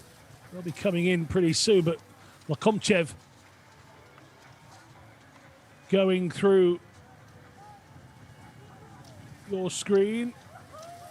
There's Minegulov, and the fact that Davier is alongside him means that that won't change. Minegulov needs to pull away from Davier, and Davier just needs to keep him in sight, because then that way he'll know that the difference between them isn't enough for Minegulov to steal second.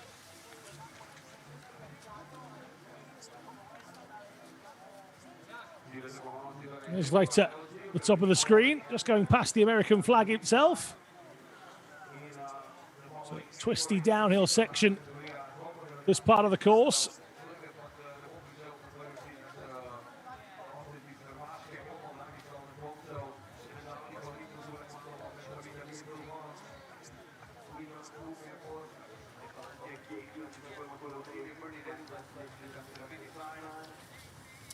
Pronkov in fourth position was much too far behind to make a difference in the top three.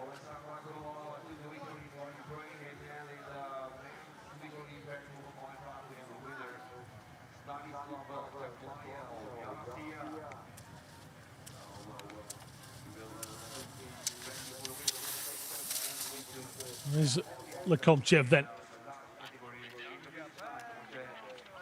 Around about half the lap to go. Maybe a little bit more.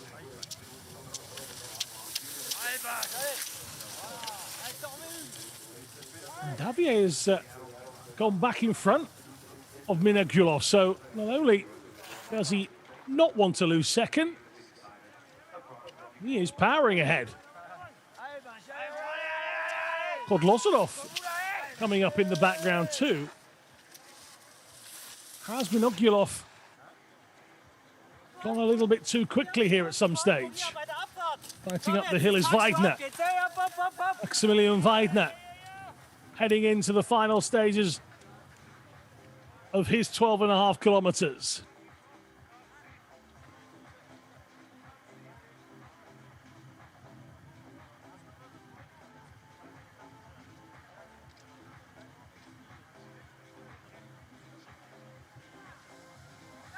Weidner getting across the line then.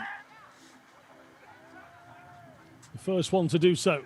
29:46.5 for Maximilian Veidner. He was in fifth position at 10 kilometers. See how that changes. So here come the lead pack then. Through goes Lakomchev. Through comes Davier. And he should have done enough to hold off Minegulov into third. He has done. 26:57, Davier. Just feeling the cold on the arms and the head to help him. He had a big push there. He knew what he had to do was stay ahead or close to Minegulov, and he did just that. Lakomchev, though, 26:57 will take this one. 27:32 for Davier. 27:50 is the time for Roshan Minegulov. So it's Russia 1 and 3. France in second there. Luka Tavaski heading towards home.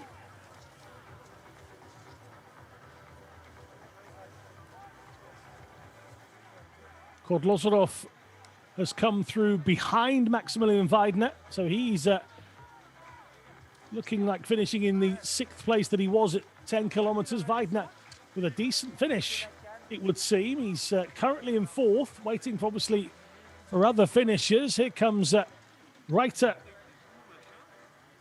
and Shea at the same time. Through they come.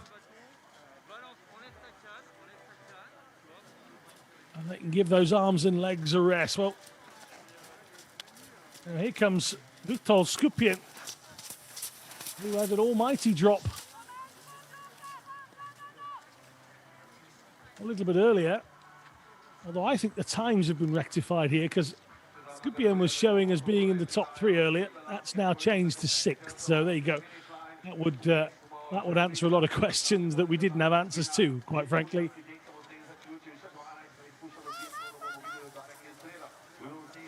So Lekontsev, Davier, Minegulov, Honkov has come through into fourth. That's where he was. Weidner will stay in fifth position. Kodlozorov down in sixth. Ostronaiter has finished here. I think he'll stay seventh. Have to see. Let's see if Skupian's time has edged out right in a second.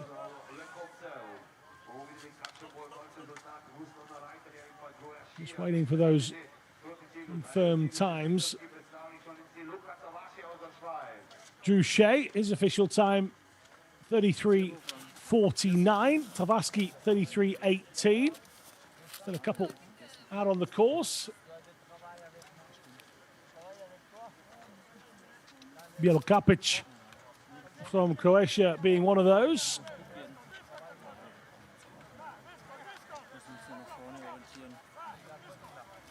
This is Skupian. Can he get himself ahead of Reiter? He had a pretty good lead on Reiter, to be fair, at 10 kilometres, so Skupian should stay ahead of the American.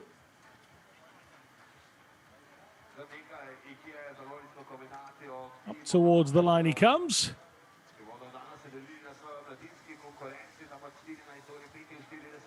And that time, Skupian will indeed put him back above Reiter into seventh position. So Ruslan finishing in eighth.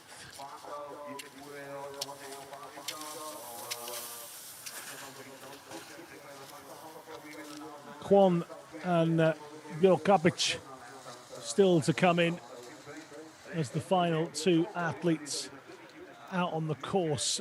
In fact, I'm not sure if Bielokapic is still out because he's only registering a 7.5 kilometre. I know he's going to be slower, a lot slower. I'm not sure if he is. Yeah, he is. There he is. So Bielokapic still has an entire 2.5 kilometres to do after he finishes this one. A wipe of the brow. And Zvonko is making his way through the course. He's 48 years of age. He's fairly new to the sport.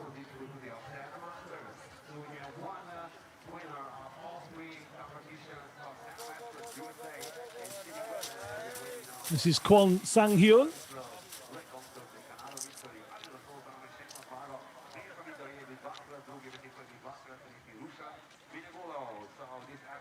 Kwon, who started his journey as a Nordic skier back in 2015. 8th place in the relay with his teammates for those home games. Also a 9th in this event.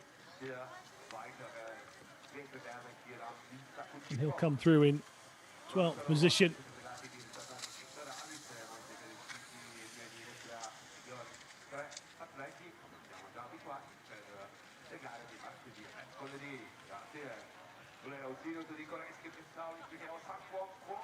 So Zvonko Bielokapic of Croatia, the final athlete, still on the course. Kwon's official time 37:17. We'll be able to bring you the results of the VI race in a few moments' time.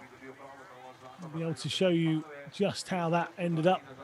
The standing race will continue with Bielokapic still out on the course.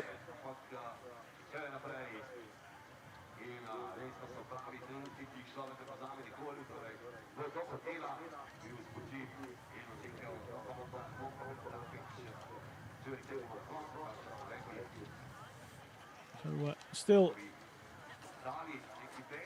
chance for you to watch on the final few minutes of the action, but here is the vision impaired final standings. Chukalev went through at 27:37. Polukin coming in second position behind him.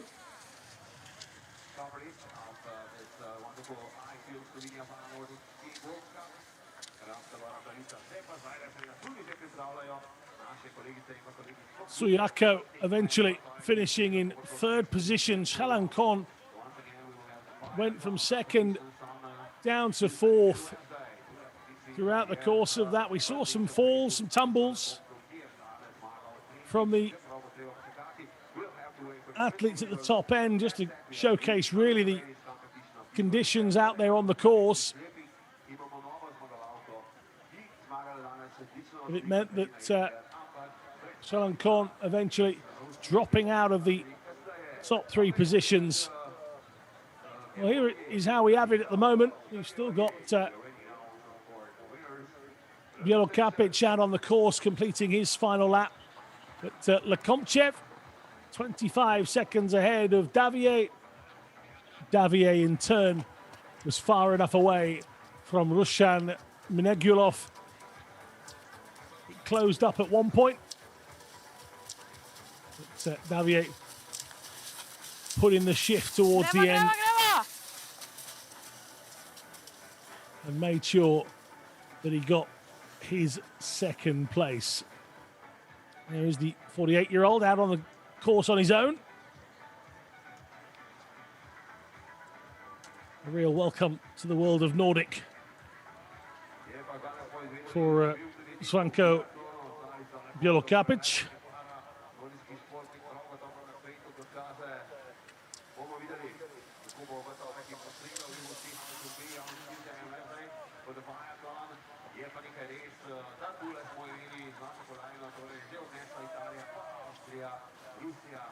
Reminder that we are indeed less than a year away from the Winter Games. Beijing will be ready and waiting for all these athletes in 2022.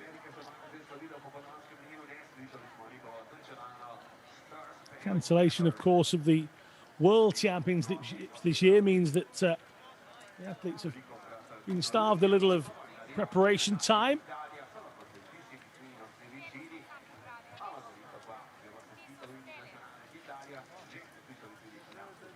Or at least practice, which is, of course, what they are looking to do, test themselves against the world's best.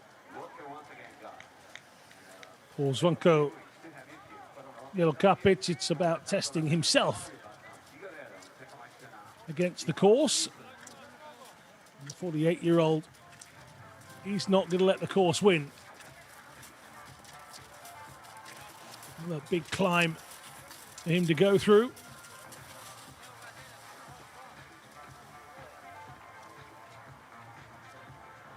Getting the arms going still, but you can see him visibly taking a bit of a rest here as he coasts round the bend.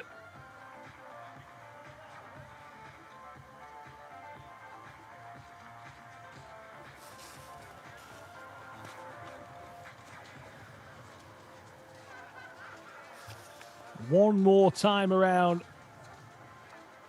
for Zvonko. So again, Lekomchev has taken it from Davier, from Minegulov, Pronkov, Weidner and Kozlorov, giving us the top six. Kwon's time there. He will finish in 12th. Bielokapic just starting his final lap round.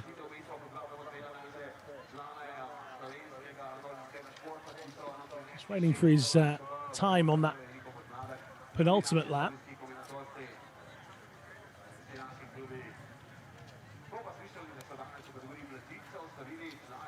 The first lap in 11:06, went round in 21:34, so 10:20 something. Just under 10 for the following lap, 7.5 kilometres. over 10 for that last lap. So what's he got left in the tank? The 48-year-old.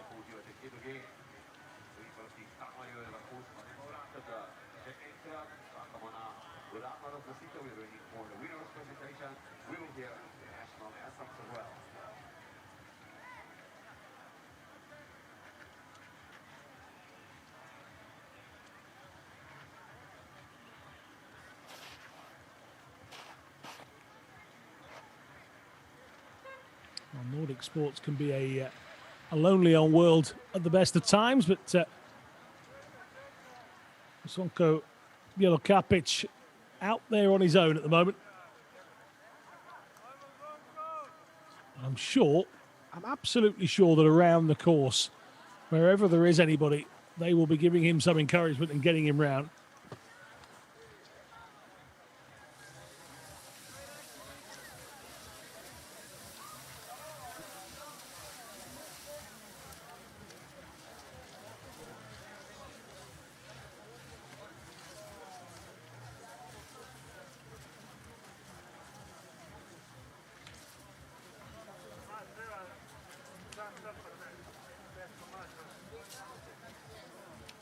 Bielokapic has competed already this week, and in fact, on the first day of competition here, not every day was being broadcast, but first day of competition here, Svanko Bielokapic broke his skis during an event. Somebody went off to the hotel, which is not too far away, to be fair. Somebody went off to the hotel, got his second set of skis so that he could finish the race. You want determination. You want someone to say, I did that. That's a story that really does enhance the reasons that parasport is much loved around the globe. So great story for Bielokapic on day one, and he is fighting his way around the course at the age of 48 with the same amount of grit and determination that he had on day one after breaking a ski. Give up after breaking your skis? I think not.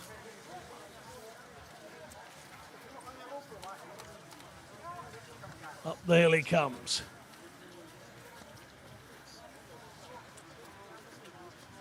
Still action to come in the World Cup calendar. Whilst there is a cancellation in the events in China, there is a Cranmore and Vocati to come in the schedule still. There's, I'm aware that they're still on, so plenty of Nordic action still to come in the calendar.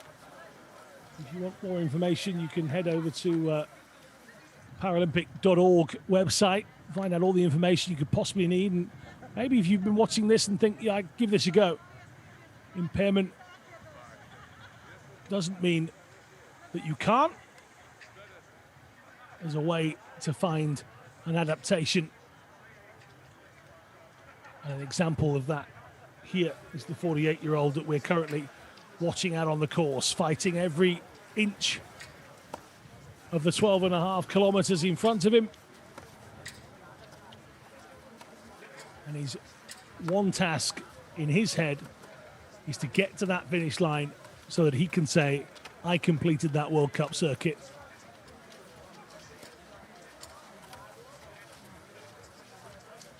We've had a couple of 14-year-olds starting their journeys here at this World Cup as well. Zvonko Bielokapic may not be a household name in parasport. He may not have been around all that long either. But what he is showing is they all have a target. They all have something they want to achieve. And the Croatian just taking a moment to rest those arms. They'll be absolutely dying on his shoulders. He'll just be holding them down and resting them out now. Gravity is very much his friend right now. It's not now. Now he's got to use them again.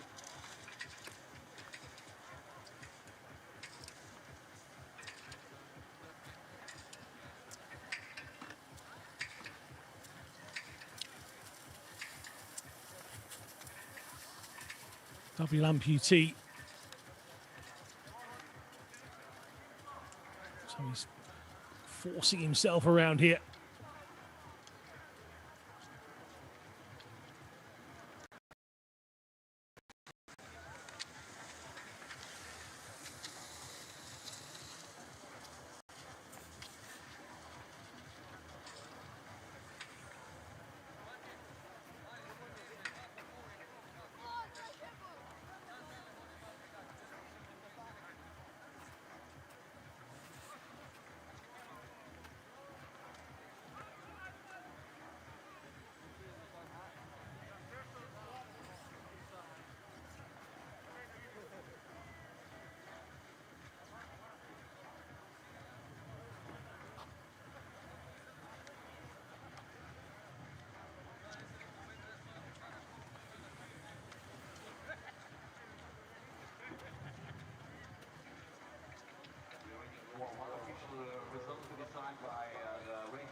Into the final throws then.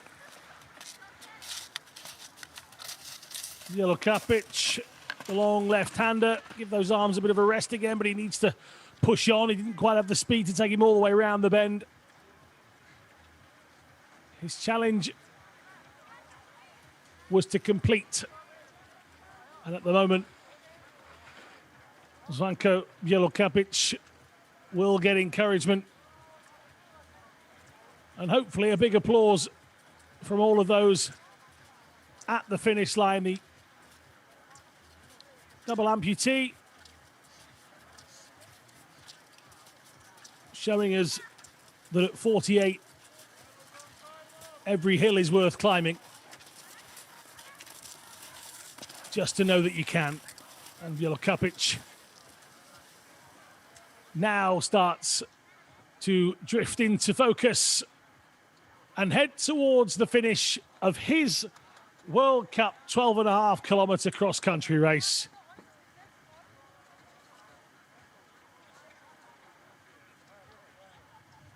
Well done to Zvonko Jelokapic.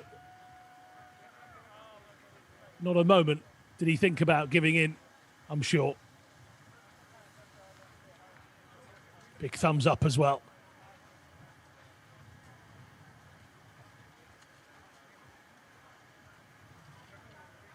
Get that man a cup of tea.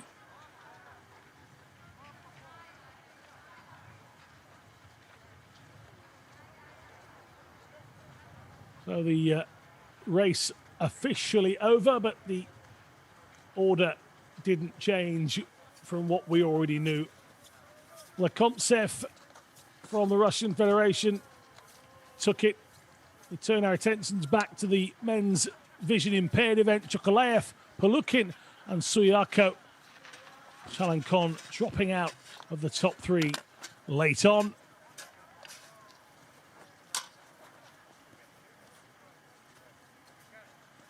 And in the men's standing event, we've just seen come to a finish Vladislav Lekomchev takes it by 25 seconds from Benjamin Davier, the world champion. And Roshan Minegulov comes home in third. Good finish for Maximilian Veidner. Drew Shea finishing in 11th for America. And Zvonko Jolokapic coming in some 27 minutes back, but a winner in his own right.